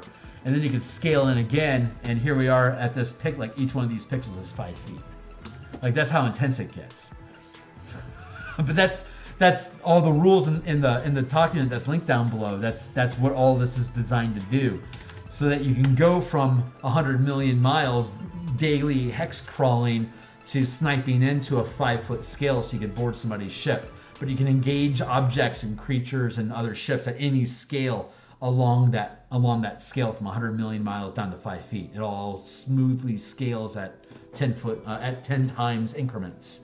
And we scale up the damage, and a 5-foot by 5-foot block of stone we know has 2,000 hit points because of, there I am. Just because of how durability and object hit points work in the DMG. So each 5-foot square of rock is 2,000 hit points. So a 50-foot scale of rock has 20,000 hit points. But if your catapult's only doing D8 times 10 damage each rock shot, and it's trying to hit something that has hit points in the thousands, chances are that rock, it's going to dent it, but it's going to take hundreds of catapults. You're basically slamming a bigger rock with a bunch of small rocks, hoping it'll break apart eventually. Like, all those mechanics scale when you break down the math in a 5 foot to 50 foot to 500 foot scale. So anyway, I've spent probably 30 hours talking about these mechanics in different ways, but that's what sits inside of all of this. This is where all this stuff is coming from. So now that the mechanics actually work, your system's bullshit unless you actually apply it to something. So we built the spell jamming mechanics, this combat and encounter mechanics, and now we're using them to rebuild Light of Xaryxis. If Wizards of the Coast had invested time in me and had me publish this for them, and so I'll publish it on the DMs Guild to give them that favor. But then I can take the Light of Xaryxis, Light of Xaryxis is the back 15 pages of the book that we'll publish. So the first 65 pages is explaining how Spelljammer could have been. And then the last 15 pages, so maybe it'll be 20 pages, hard to say given illustrations, but the back end of it is, now that we showed you what it could be, this is how you rebuild Light of Xaryxis to use all these mechanics, and then you can use that as inspiration to build your own Spelljammer campaign and keep an eye out for more books that talk about building out like asteroid systems and like different types of storm systems. Like, we have all that stuff in here, but once this flagship gets launched, we can easily kick out 5, 15, 20 page books that expand on any topic and add that to this one as a discount coupon bundle. It's like, this book will be $15, but like if you pick up like asteroids and phlogiston for like $4, or you could buy both of them for $15. So like, if you buy one, you get the other one for free if you buy my bundle. So that kind of stuff. That's how I think. I like building flagship books that can support other books, and then tie them all together as a package so that you can see that it's an expanding product that has support. I update these things, like my 5-color, like the DM's Guild link down below has all my 5-color mana stuff. And I update that stuff at least once, maybe twice or 3 times a year, depending on what I need to do. So, yeah, that's just kind of how I think. So that's how I build things. So it's really exciting when I build something that works. I can start tearing out pieces of it, and I can hire other people. It's like, hey, I want to do this asteroid thing. It's probably gonna be 10 pages, like a couple bucks. Does anybody want a piece of this? And if anyone's interested in doing stuff and expanding on it themselves, then I build I build a new collab partner, and I keep moving on like that. And hopefully I'll be able to build up enough of a roster of people that I've had successful projects with, or at least had fun with, that I can fold back to them, and I can eventually build like a studio around it where I can put out ideas and then sponsor people to write and edit those ideas, while I can just provide technical guidance and do all the illustrations and maps and stuff, and just do hype videos like this, like do hype streams. So like, I'll eventually get to 1,000, God willing, maybe 10,000 followers, but it's going to be because people are interested in the mechanic systems that are being developed and the ideas that I have about them while I'm building them, plus illustration and stuff. So it's a real long form. I know it's not popular, so, but my tribe is out there and they will find me. So I think it's worth it, and it's when I eventually move into Kickstarters, I'll be able to point to this. It's like, here's 80 hours of content of me building a similar book from blank page to published. So I can get it done, and I don't need you to back me to get it done. But if you want to be on the ground floor, you can tell me what you want this page to have a picture of, like that sort of thing. Like, I'm your artist, so if you buy into my Kickstarter at the $200 tier, this page of art is yours. What do you want to do with it? That sort of thing. I like that idea. It sounds like a lot of fun. How do you even go about determining how much an adventure should be priced? Most adventures are going to be anywhere. It's kind of like how much content is there, Like, if it's a 1 to 20 campaign, you can charge $40 for it, $2 per level. basically. If the amount of content in your micro dungeon isn't enough to give your characters a level, like for example, if you're supposed to have 24 encounters at 5th level before you gain enough XP to get to 6th level, if your product is those 24 encounters are basically worth $2. Sorry, but that's kind of how it shakes out. So you can if it's a single level and you actually have 24 encounters, you can probably charge up to $5 for it. But like a full campaign 1 to 20, it's going to be $40 2 per level. But as a product gets smaller in scale and you focus in more and more detail into a specific chunk of space for your character, the more you can potentially charge for it. So a lot of it has to do with decreasing returns. Like once you get like around 50 pages, like you can charge about $0.25 per page for supplement material. You can charge about $2. Sorry, I'm gonna have to take that back. You used to be able to charge $2 for a subclass, but you can only charge $1 now. Or that's assuming you have feats and maybe spells and unique artwork and like something fancy to support that subclass. But generally, like just like a bare bones subclass is gonna be like 50 cents a piece. Just because the market is so saturated with it. So it definitely decreases over time. It's 25 cents per word. Like you can do, like Knights and Tricksters is a I think is a 25-page book for Color Mana, like specifically dealing with Arcane Knights and Eldritch Knights and Arcane Tricksters, offering them alternate mechanical systems and subclass options and spell selections and using Color Mana to their advantage, as well as like a spell point system that they can build off of and things they can do with those spell points, kind of like martial powers. But that's like 25 pages and I charge $5 for it. But I coupon it down to $3.50 when you buy the other stuff with it. So that $5, that's basically 20 cents per page.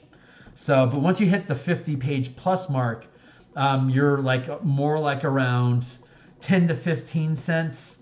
And then once you get up to like around 120 plus pages, it's anywhere from 5 to 10 cents per page. That's just kind of how DMsGuild scales right now.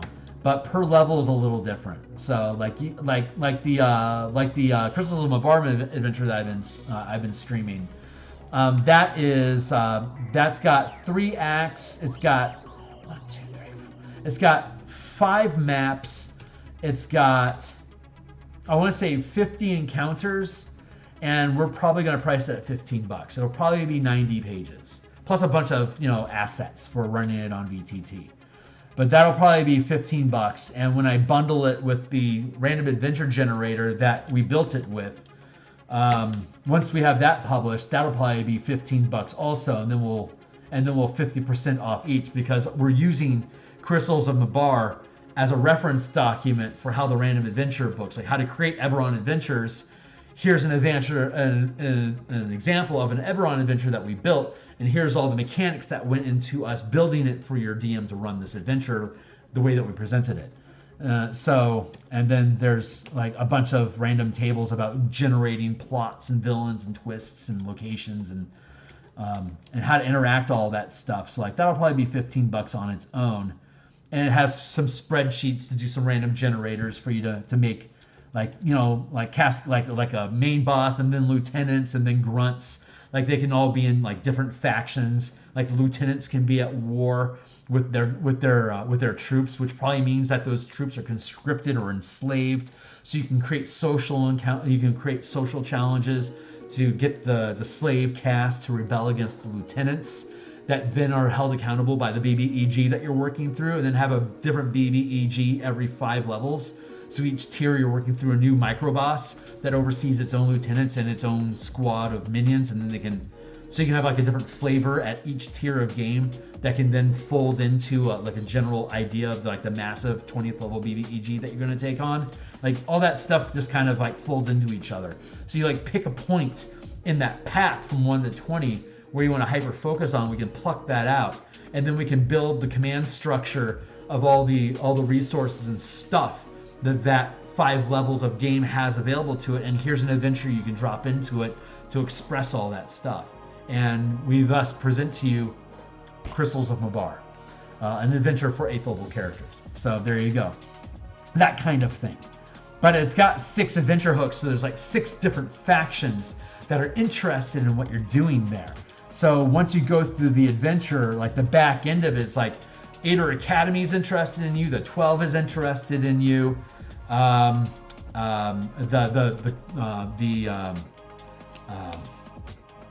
Emerald Claw is interested in you.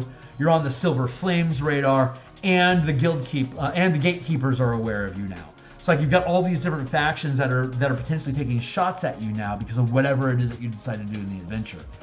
And then there's like all these like artifact quests that we have set up. Like if you like hunting for the Eye of Mabar, you'll love hunting the Fist of Righteousness or whatever, you know. So you can set up anyway.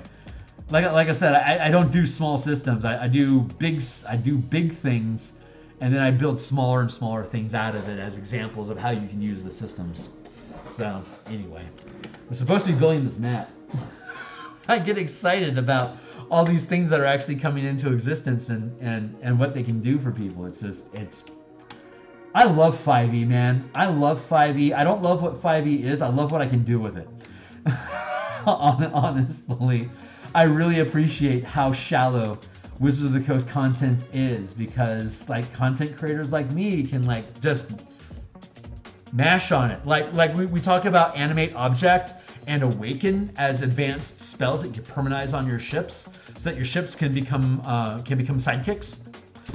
So like that can be that'd be an easy 10-page tear out that would happily attach to this. Like, hey, have a living ship as a sidekick. Now you can give that ship verbal commands to do stuff while you're doing other shit. You know, it just folds into the whole command structure of having followers, but at a really big scale. So it's fun. It's really, really fun. I'm excited. I am ridiculously excited. And now Planescape's coming out, and the timing of Planescape's going to coincide with the timing of the commanding armies and squads and armies. So once Planescape comes out, I can build a Modron book about Modronatron, taking individual little Modrons and having them click together like Legos into larger and larger Voltron type structures. So you can have 500 foot by 500 foot massive constructs that are marching across the big wheel, and they get to hell, and then they start just bashing their way through the blood war to get to the other side of it because they're on their march. So like they just group up into larger and larger. Like if you don't knock them down, they become like this 10,000 mile size structure that just dominates everything. It's like, oh, well, there goes the Modron army marching across reality as like this massive god being that just can't be stopped. Oh god, it's gonna be so fun. It's gonna be so fun. It's like, how many Spelljammer ships do you need to keep that from crushing your town? Like, you can't stop it. You can maybe make it move if you can deal enough damage, or if you can make it stumble a little bit, you can get it step to shift so that when it steps over your city, so it's not destroyed. So like you can't stop its path, but you might be able to trip up its feet. Like that's an adventure we can build. So I am really looking forward to the next. I hope they keep 5e forever, man. I don't care what they do. As long as I can keep building things like this, it's fun. It's fun. And that's my half hour. So it's 9:30. I've been rambling, so I'm going to squeeze in some bonus time here real quick. I'm trying to build, what is number 4? Unnatural Lichen. I know there's a couple people here that watch this that are running Light of Xaryxis right now. I know I've rambled a lot, but hopefully over the course of the past 2 hours, you guys have been picking up some details. You can see that I'm just basically building. You can just grab gravel from your parking lot or whatever and just toss it down on your Chessex map, and like that's where your asteroids are. And then wherever there's a cluster of them, put like number 1, number 2, number 3, number 4, number 5, and then just use this playtest document that I have posted in the description, and just, you know, you either use these as inspiration or just literally use these. So you just drop a bunch of gravel onto your grid, and that's where the asteroids are. And then you have your scabbard is going to be able to fit inside a 150-foot square here. So you can just decide where any of these points of interest are. And then we've got a number of different, basically 1 out of 4 or 2 out of 4 variables. It all works off of D4s and D6s, so it's super simple. Which is kind of like how first and second edition worked a lot. Like 1 in 6 chance, 1 in 4 chance. I love that stuff because it feels it's so easy for you. It's like, oh, I got a couple extra ideas. I'm gonna make it a D8 instead. It's like you can just tack shit on. It's easy. But this is supposed to be a natural lichen, so I think I want to have kind of like a little pit sort of thing going on here. So I'm going to do this.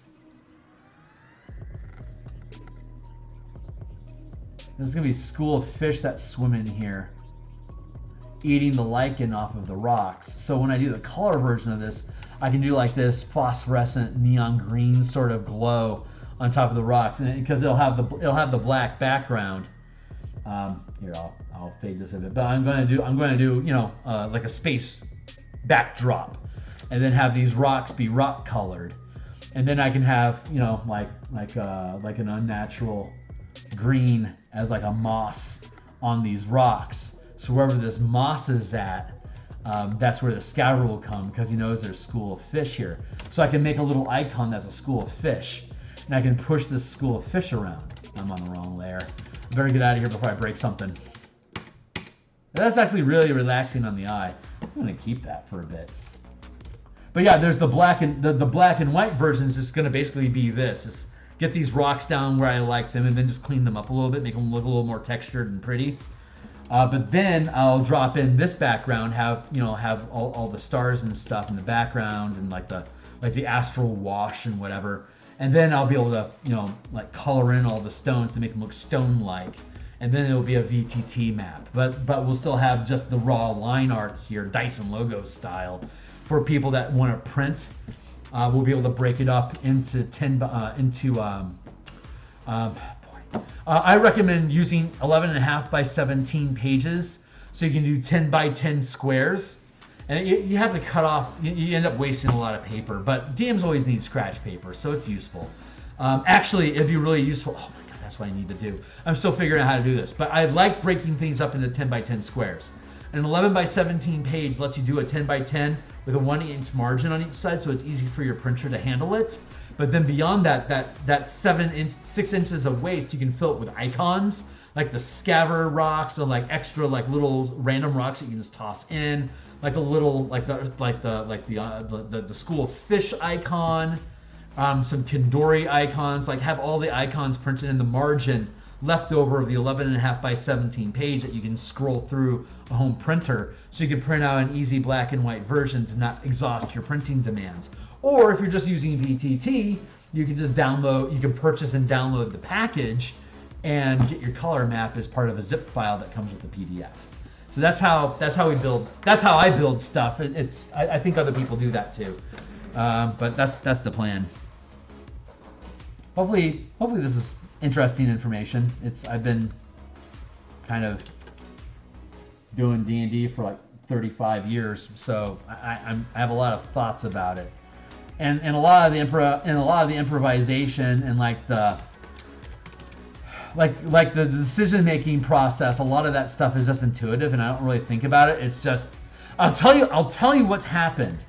Over the past 30 some odd years of being an improvisation actor, a la being a DM, what happens now in my brain, I just noticed this the other day, but it was fascinating, is that when somebody says something, as soon as I hear a word, I have a Google search bar drop down likely completions of that phrase. If you say zucchini, I might be thinking of 4 or 5 different things where zucchini would lie in the sentence, and as more things get said, more drop down feed of what this sentence might end up becoming start spooling through my head. So a lot of times when I'm DMing, I'll start saying something, and I really don't know what the hell I'm saying at all. But I start keying in on what am I actually talking about, and then my brain starts going click, click, click, click, click, click, and it starts correlating where whatever it is I'm rambling about on the fly, like how does that actually connect to like 4 or 5 different plot points that I have on a slow simmer back burner in my brain, because I'm buffering the world as we're having these conversations. But that's like no brag, it took me decades to be able to do that. So like when people are like, hey, I'm trying to do this adventure thing, and like by the time they've gotten like 2 or 3 adjectives out about what they're doing, I've already rattled off like 15 different whole campaigns. It's like I could build an entire campaign out of this. Go, like, and that's kind of like what this adventure generator thing that I've been talking about with Eberron came from. Like how to take that permutate that I'm trying to say permutations, but like permutabulate maybe is the word. I'm not positive, but that's what forever DMs evolve into. Like this is my final form. But it's fun. It's just improv theater, It's just it just becomes bullshitting. And like when you get seasoned gamers like that, like that's when the shenanigan tier like really takes off. Like the last Athos campaign we played in 2nd edition, we conquered Tyr and turned it into a golf course. We thought, what was the most wasteful thing we could possibly do with water on Athos? Let's take over oases and let's build golf courses out of it. It's great. It was like such a waste of water. It was awesome. But we were pretty sassy at that point. But we were 19th level characters, and we all decided to multi-class or to a dual class into an opposite character class and start over at 1st level.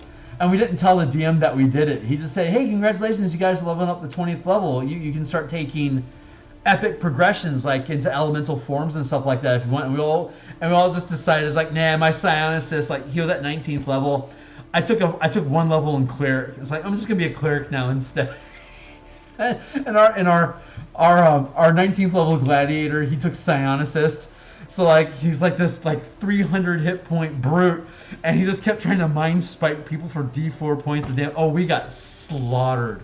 We got slaughtered in that adventure. It was the worst death ever. And our DM Mark, he's like, "What are you guys doing?" And we gave him our character sheets. He's like, "What the?" And we're like, "Yeah, I mean, we kind of want to change campaigns anyway, right?" It's like, well, yeah. It's like, well, we're just Xing ourselves, so enjoy it. Oh, it was brilliant. It was so funny. But I mean, we had been playing for decades, so it's just you get bored after a while. You start doing weird stuff. But man, that stuff, man, just the level of shenanigans just gets ridiculous. And I'm not even a great voice actor or anything. I'll do voices, and like the less important a character is, the more likely I am to give them a voice or like give them a peculiar trait, and that's why players fall in love with them. Because DMs, I tell you what, man, the more, and this is a meme, the more castaway an NPC is, like the more throwaway it is, the less thought you put into it, the more players love it, because it feels like it has potential. It doesn't feel like I can't, like Lulu from Descent into Avernus. Lulu's lame. No one likes Lulu, but they're gonna fall in love with that stupid little that stupid little hyena guy that you knock off of a truck, but he survives somehow, and he's the last guy left in the game, and he knows where the next game is. So you don't want to kill him, and you give him a stupid kobold accent, and all of a sudden he's painted in your team's colors, and they made him your mascot. And it's like, that stuff is awesome. I live for that stuff. It's so funny. It's so funny. When wishes and time stops and true polymorphs stop becoming exciting, doing stupid little things like, let's open a shoe shop in hell and see how long we can make it last and if we can turn a profit. Like, that's what we kind of do. So it's like Rick and Morty. Like it's almost like Rick and Morty, sarcastic, like cynical approach to the fantasy genre, like self-aware, cynical, nihilistic, shenanigan pillars, like 80% shenanigans, and then like 3%, like 10% exploration and like 5% social combat. and like shenanigans can fall into like can subvert any of the pillars at any time. So like you can start with any kind of encounter that you want, but it's gonna devolve into shenanigans. So you got to be ready for it. And a good in a good DM, and by good I mean a really strong improviser, will not care. He didn't have anything more than a bar napkin worth of notes for today anyway. The more you guys get random about shit, the easier his workload gets, and the more I get to enjoy the process with you. Like that's like veteran DMs, that's their, I mean, your mileage may vary, but from my experience, the more veteran a DM is, the more he just wants you guys just to tear his world apart, because he wants to see how badly you can break it and how quickly he can rebuild it without you noticing it. Like that's the challenge. Like how much can I let you wreck this place and not even sweat over it? It's fun. It's just fun. How did anyone I introduced a friendly mimic to? Oh my God, mimics, get out! He is now named Stanley, and he thinks the corpse is older than 2 years. Oh my God! See, that's awesome. That absolutely belongs at my table. I'm looking forward to this Martial Powers book being finished, because I want to start making war mimics. It's I got a whole 20-page supplement I want to make out of mimic familiars and turning them into like a ranger subclass and building them into like sentient constructs. Is the last Eberron, not the last one, 2 Eberron campaigns ago, our team ran across an Underdark Drow culture in Eberron. It's kind of an off flavor Eberron. Like it has a lot of Forgotten Realms ideas blended into it, because that's just how the campaign is. But yeah, the team dug too deep and they found Underdark, or Kyber, I guess, as Eberron would call it. But they found the Drow down, like the Drow and Zendrick are all like scorpion worshippers, right? Well, these guys were all dark mantle worshippers, like the flying squid things that look like stalactites when they're mounted up. They all rode giant dark mantles, but they also had mimics that they would train, and they would have them take the form of dark mantles, but they could also like the higher CR elite troops could have their mimics then form living armor around them like Dalkir could. And so that kind of spawned a whole, what if we had a house-sized mimic that we could then train to take on the form of this sort of like Jason the Wheel Warriors living Infernal War Machine sort of thing. So when the Infernal War Machine gets done and the Martial Powers book gets done, I can blend both of those together to create living mimics that could change into different shape war machines that its pilot trainer could dump mana into to infuse it with spell type abilities, or like armor buffs, or like make it teleport by blowing 3 mana, stuff like that. Like all this stuff that curves into all this other stuff, you could build a war mimic, a war mimic colossal combat campaign sort of thing. So anyway, that folds into that living ship idea that I was talking about by using awaken and animate object on your boat to make a sidekick. You could use mimics the same way, but I want to build all these other things first, so that I can make the War Mimics book self-contained, but then have all the things in the War Mimic be referenceable in the other books that I built, so that you can see how they all fold together. And they're all 100% previews, so you can just grab all the previews and see how all these things fold together. And if you decide that this is the kind of crazy shit you want in your game, then you can just start buying it, to support me. Or, become a Patreon member, or, be a supporter on YouTube when I get to that point. And I think there's a tribe out there that's interested in that stuff. I just gotta show that the commitment is there long enough for them to find me. And then I'll be doing all sorts of crazy crap like this all the time. So that's the dream anyway. That's my dream. So help me achieve my dream. Like, subscribe, share.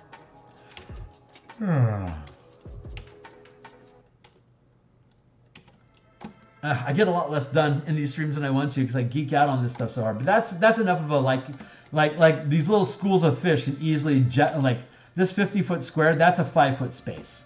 That's a 5 maybe 10-foot space. That's a like these are all little 5-foot spaces that characters can bounce through and run around in and chase sharks around and anyway. That's how this stuff kind of works.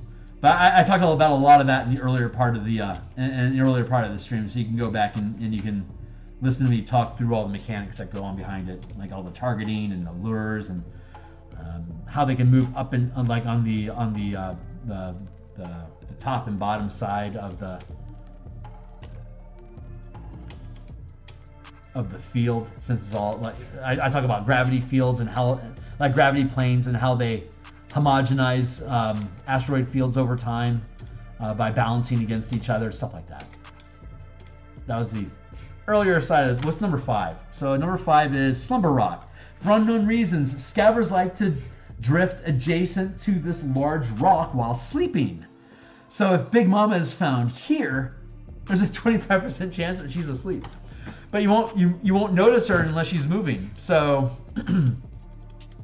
if she's asleep there, she's not going to show up on your scanner. Orrery. I think orrery is the most clumsy word. It's like they did it on purpose. What a bunch of bastards. I like saying scanner because it's easier, but we all know it's really a wild spirit orrery. So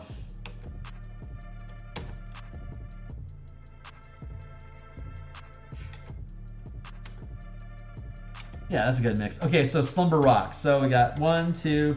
You can see how I'm doing this. 1, 2, 3, 4.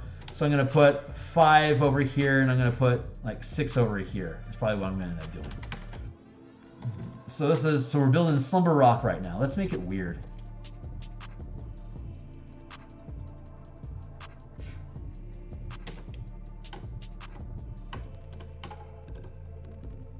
Like really weird.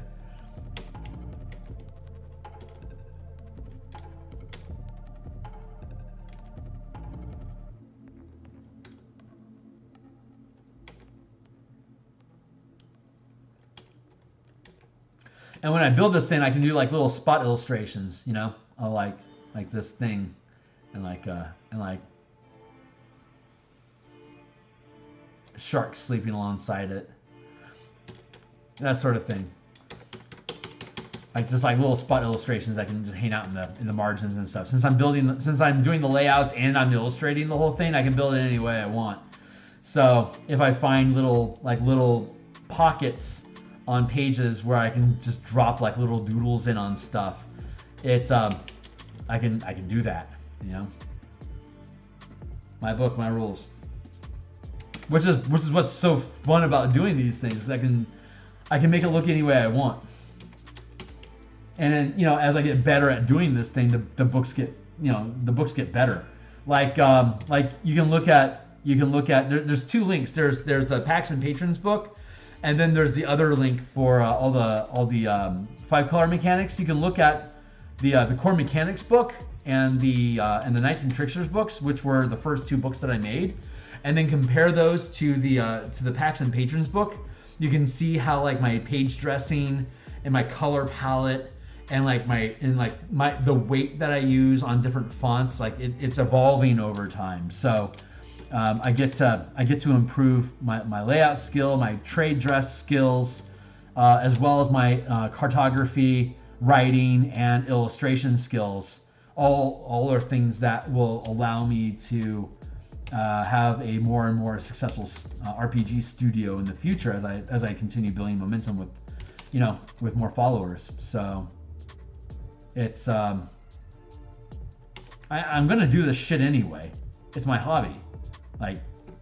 It's awesome to build books and then to play test it each week and then to have a completely separate game as well. Like I put like maybe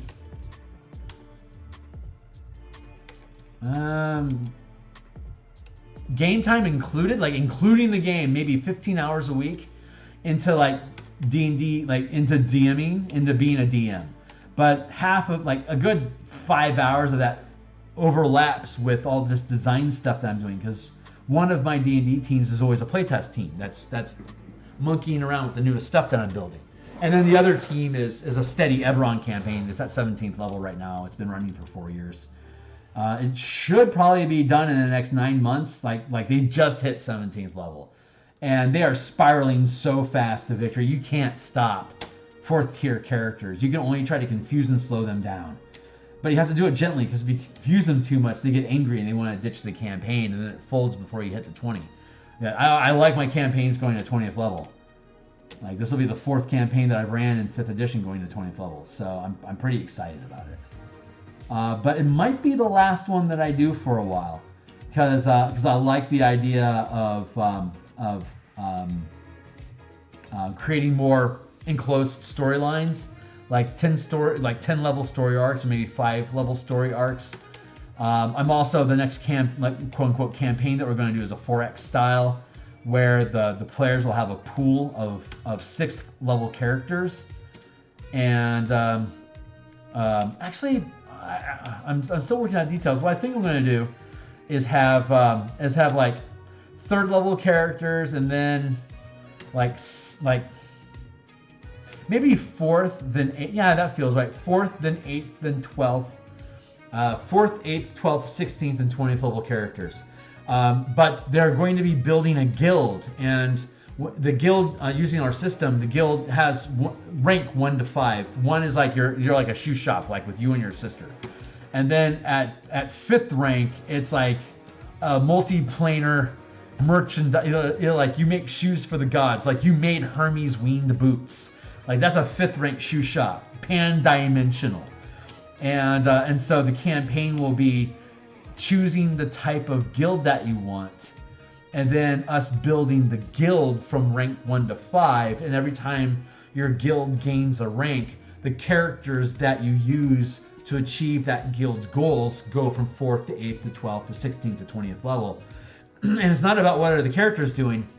You'll pick a character from the pool that you think is going to have the resources to achieve the goal that you want to focus on right now, to give your guild more resources or to get a threat off of your guild's back. But the main point will be developing the guild. So it's a 4X campaign with a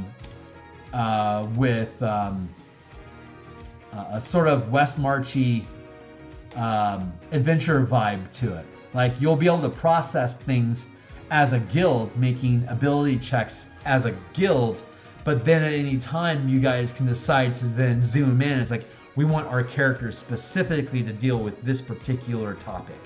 These other 4 things that are going on, we're just going to let NPCs handle it, and you let us know how it shook out so we know what our next adventure seed is. But this particular task, that's ours. And then great, we'll role play that, and we'll go on the adventure that seed promises, and when it's done, we'll see how everything else that you decided not to focus in on shook out for your guild by doing guild ability checks.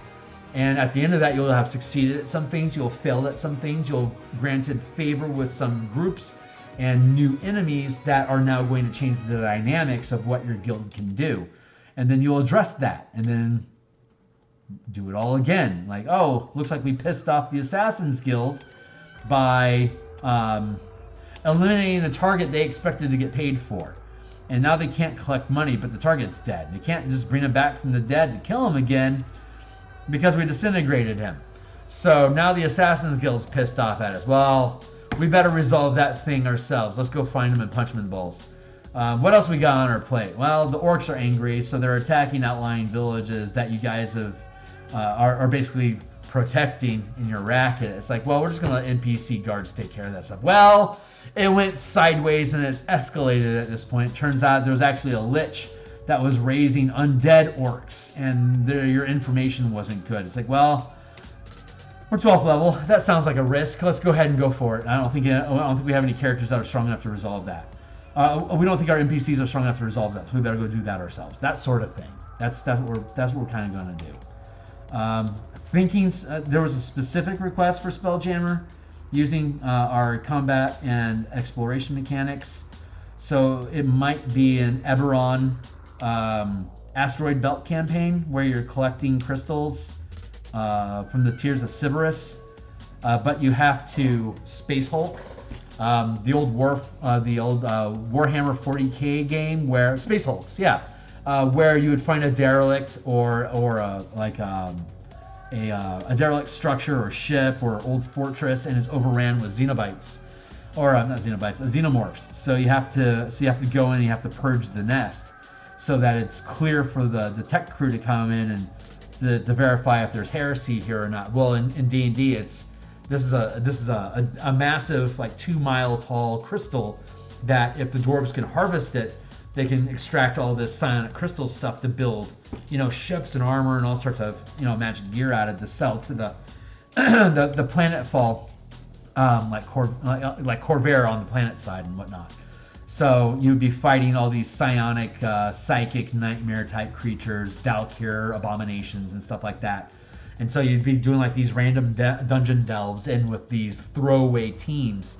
So you don't care if they get completely killed. That's just the seeds. It's like, yeah, we got crushed by a CR20 Shadow Dragon that's nesting here, and we're only 8th level. So now we know that this crystal is infested with shadow demons. We're not at a high enough rank to do it, so we need to put a Do Not Disturb mark on that and go mine over there until we're a powerful enough guild to go in there and punch these guys in the dick. So that's like how we're going to run the campaign. So like if your characters get killed, who cares? They're just one kill squad and a number of mercenary groups that your team can hire. It's going to eat your rank. It's going to eat your guild resources to recruit replacements. But death doesn't really mean much because the characters aren't very important. You're just building a stable of specialists that you can, kind of like XCon. I can take this guy, and this guy on this mission, and like these are all like all 3 of these guys are artificers, and we're going to give them like a shadow cleric with them, so they'll be able to like dive in deep, figure out any kind of crystal tech that they can build out of this to set up a net, like use the artificers' infusion abilities to like build safety nets inside the crystal lattices and stuff like that, so they can build a beachhead. And once that's established, then they can swap out characters and bring in marine brutes to use that as an operational base to dive deeper into the crystal to attack the lair bosses that are resonating inside of this crystal space. So like that's like as an example. Or the next asteroid could be all adamantine. It's like, God, it's going to take forever for us to tear us apart, but God damn it, it's swarming with Zorns. So if we can get the Zorns off of it, it's going to be worth a fortune. But Zorns are tough, man, and like the mineral elementals that come with it, and like Galabdur that are working with or that have a symbiotic relationship with the Zorns. Like you can build a whole ecosphere and then have your team attack it. And like I said, they're all throwaway characters. It's what is the guild trying to achieve that's important. So it's fun. It's fun. We used to in Dark Sun, we would have 3 teams that we would run simultaneously at different levels, and they all knew each other, so they would work at different scale projects at the same time. So we've been running. I've been in these kind of campaigns for like 20 years. So it's just am I doing one right now? No, but I miss it. So I want to build a new one. So that's what everyone team's going to get into when we get into it. So, but that is here's that rock. So I'm going to build some little chunks off of this. I need to increase the density over here. Like your Spelljammer ship, at the 50-foot scale, your Spelljammer ship can easily navigate into this space and even squeeze through here and be able to chase the scav around. But if he tries to duck through here, you're going to have to fly over it or under it. And the scaver can just kind of like weave his way in through here. And if you lose sight of him, then you can dash out over here and then you can yeet out of here. And talking about yeeting out of here, this is, I gotta end. My day is over, my friends. I'm just gonna keep working on this, but I only have so many hours a day that I can stream, and I've just hit my wall. So I'm going to end this episode, and again, let's take a look at the book cover that we finished. There we go. Pretty happy with this. You got the ballistas, and you got a catapult over here. Here's a Star Moth. The Star Moth has a massive slashing ram on the front of it. That thing's gonna do, depending on the competence of the crew, probably around 2d6 times 10 damage when it hits. but each one of these tentacles does D4 times 10 damage, and it grapples, so your ship can't escape at that point. And if it's grappled, it can automatically do an additional D4 times 10 damage. And these ships, these star mods, only have 400 hit points, so they can get torn apart pretty damn fast if you get 4 or 5 tentacles on them, which is exactly what we see happening here. So this ship's in freaking trouble. Like, if this slash attack had worked well and they had been able to, like, it looks like they scuttled its gravity, but its pilot and some of its crew are able to maintain the tentacles to be able to keep the grapple. Now the ship is locked with it, and it's got a lot more. It's going to win that fight pretty quick. That 2d8 times 10 damage is going to be nothing compared to 8d4 times 10. This Nautilus is going to tear that starship apart if it can't get away fast. But this would be a great opportunity for the ships to raid each other, like on a boarding crew, while the pilots are still engaging in melee combat with their different rams and tentacles. Like, it's just that's what this system does, man. It's cool. But Starfield, and this logo was designed by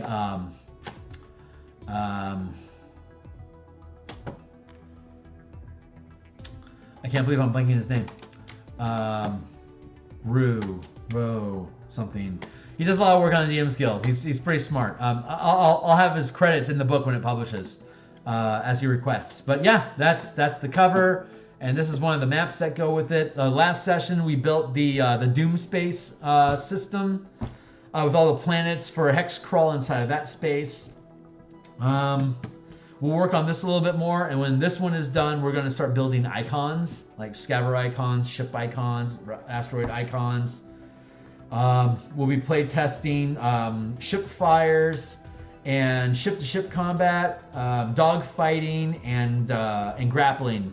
And fighter ship combat, skirmishing. We'll be doing that in our playtest next week, which is the last thing that we need to just make sure that we had the right balance on that. But yeah, that's our session for today. So like, subscribe, share, follow me on Twitter, check out some of the books that are linked down below. Definitely check out the In Command of Armies, Guilds, and Kingdoms playtest document, which is the start on page 108 through A188. Check it out. And we'll be back on Monday. Actually, I think I have some time to do some painting on Sunday. I think that's going to be Eberron. So I think I'm going to be doing Eberron art on Sunday. So tune in there, and on Monday we'll have more martial powers, working with the 4 elemental system, the 4 elemental paradigm for the martial power system, and then Monday night we'll do more Eberron, and then we'll be doing this off and on Saturday, and then next week, like maybe on Tuesday. But I'm oscillating between Eberron and Spelljammer right now. They're both in edits, so I'm pushing both of them until they're done, and then we'll switch those streams to layouts. And once the layouts are done, we'll see how the assets sit. So anyway, I love doing this. I love being here. I love that you guys show up and check it out with me. I'm really looking forward to sharing this stuff when it's done, and I really hope that you guys enjoy using it. So I will see you guys on the other side. Thanks a lot.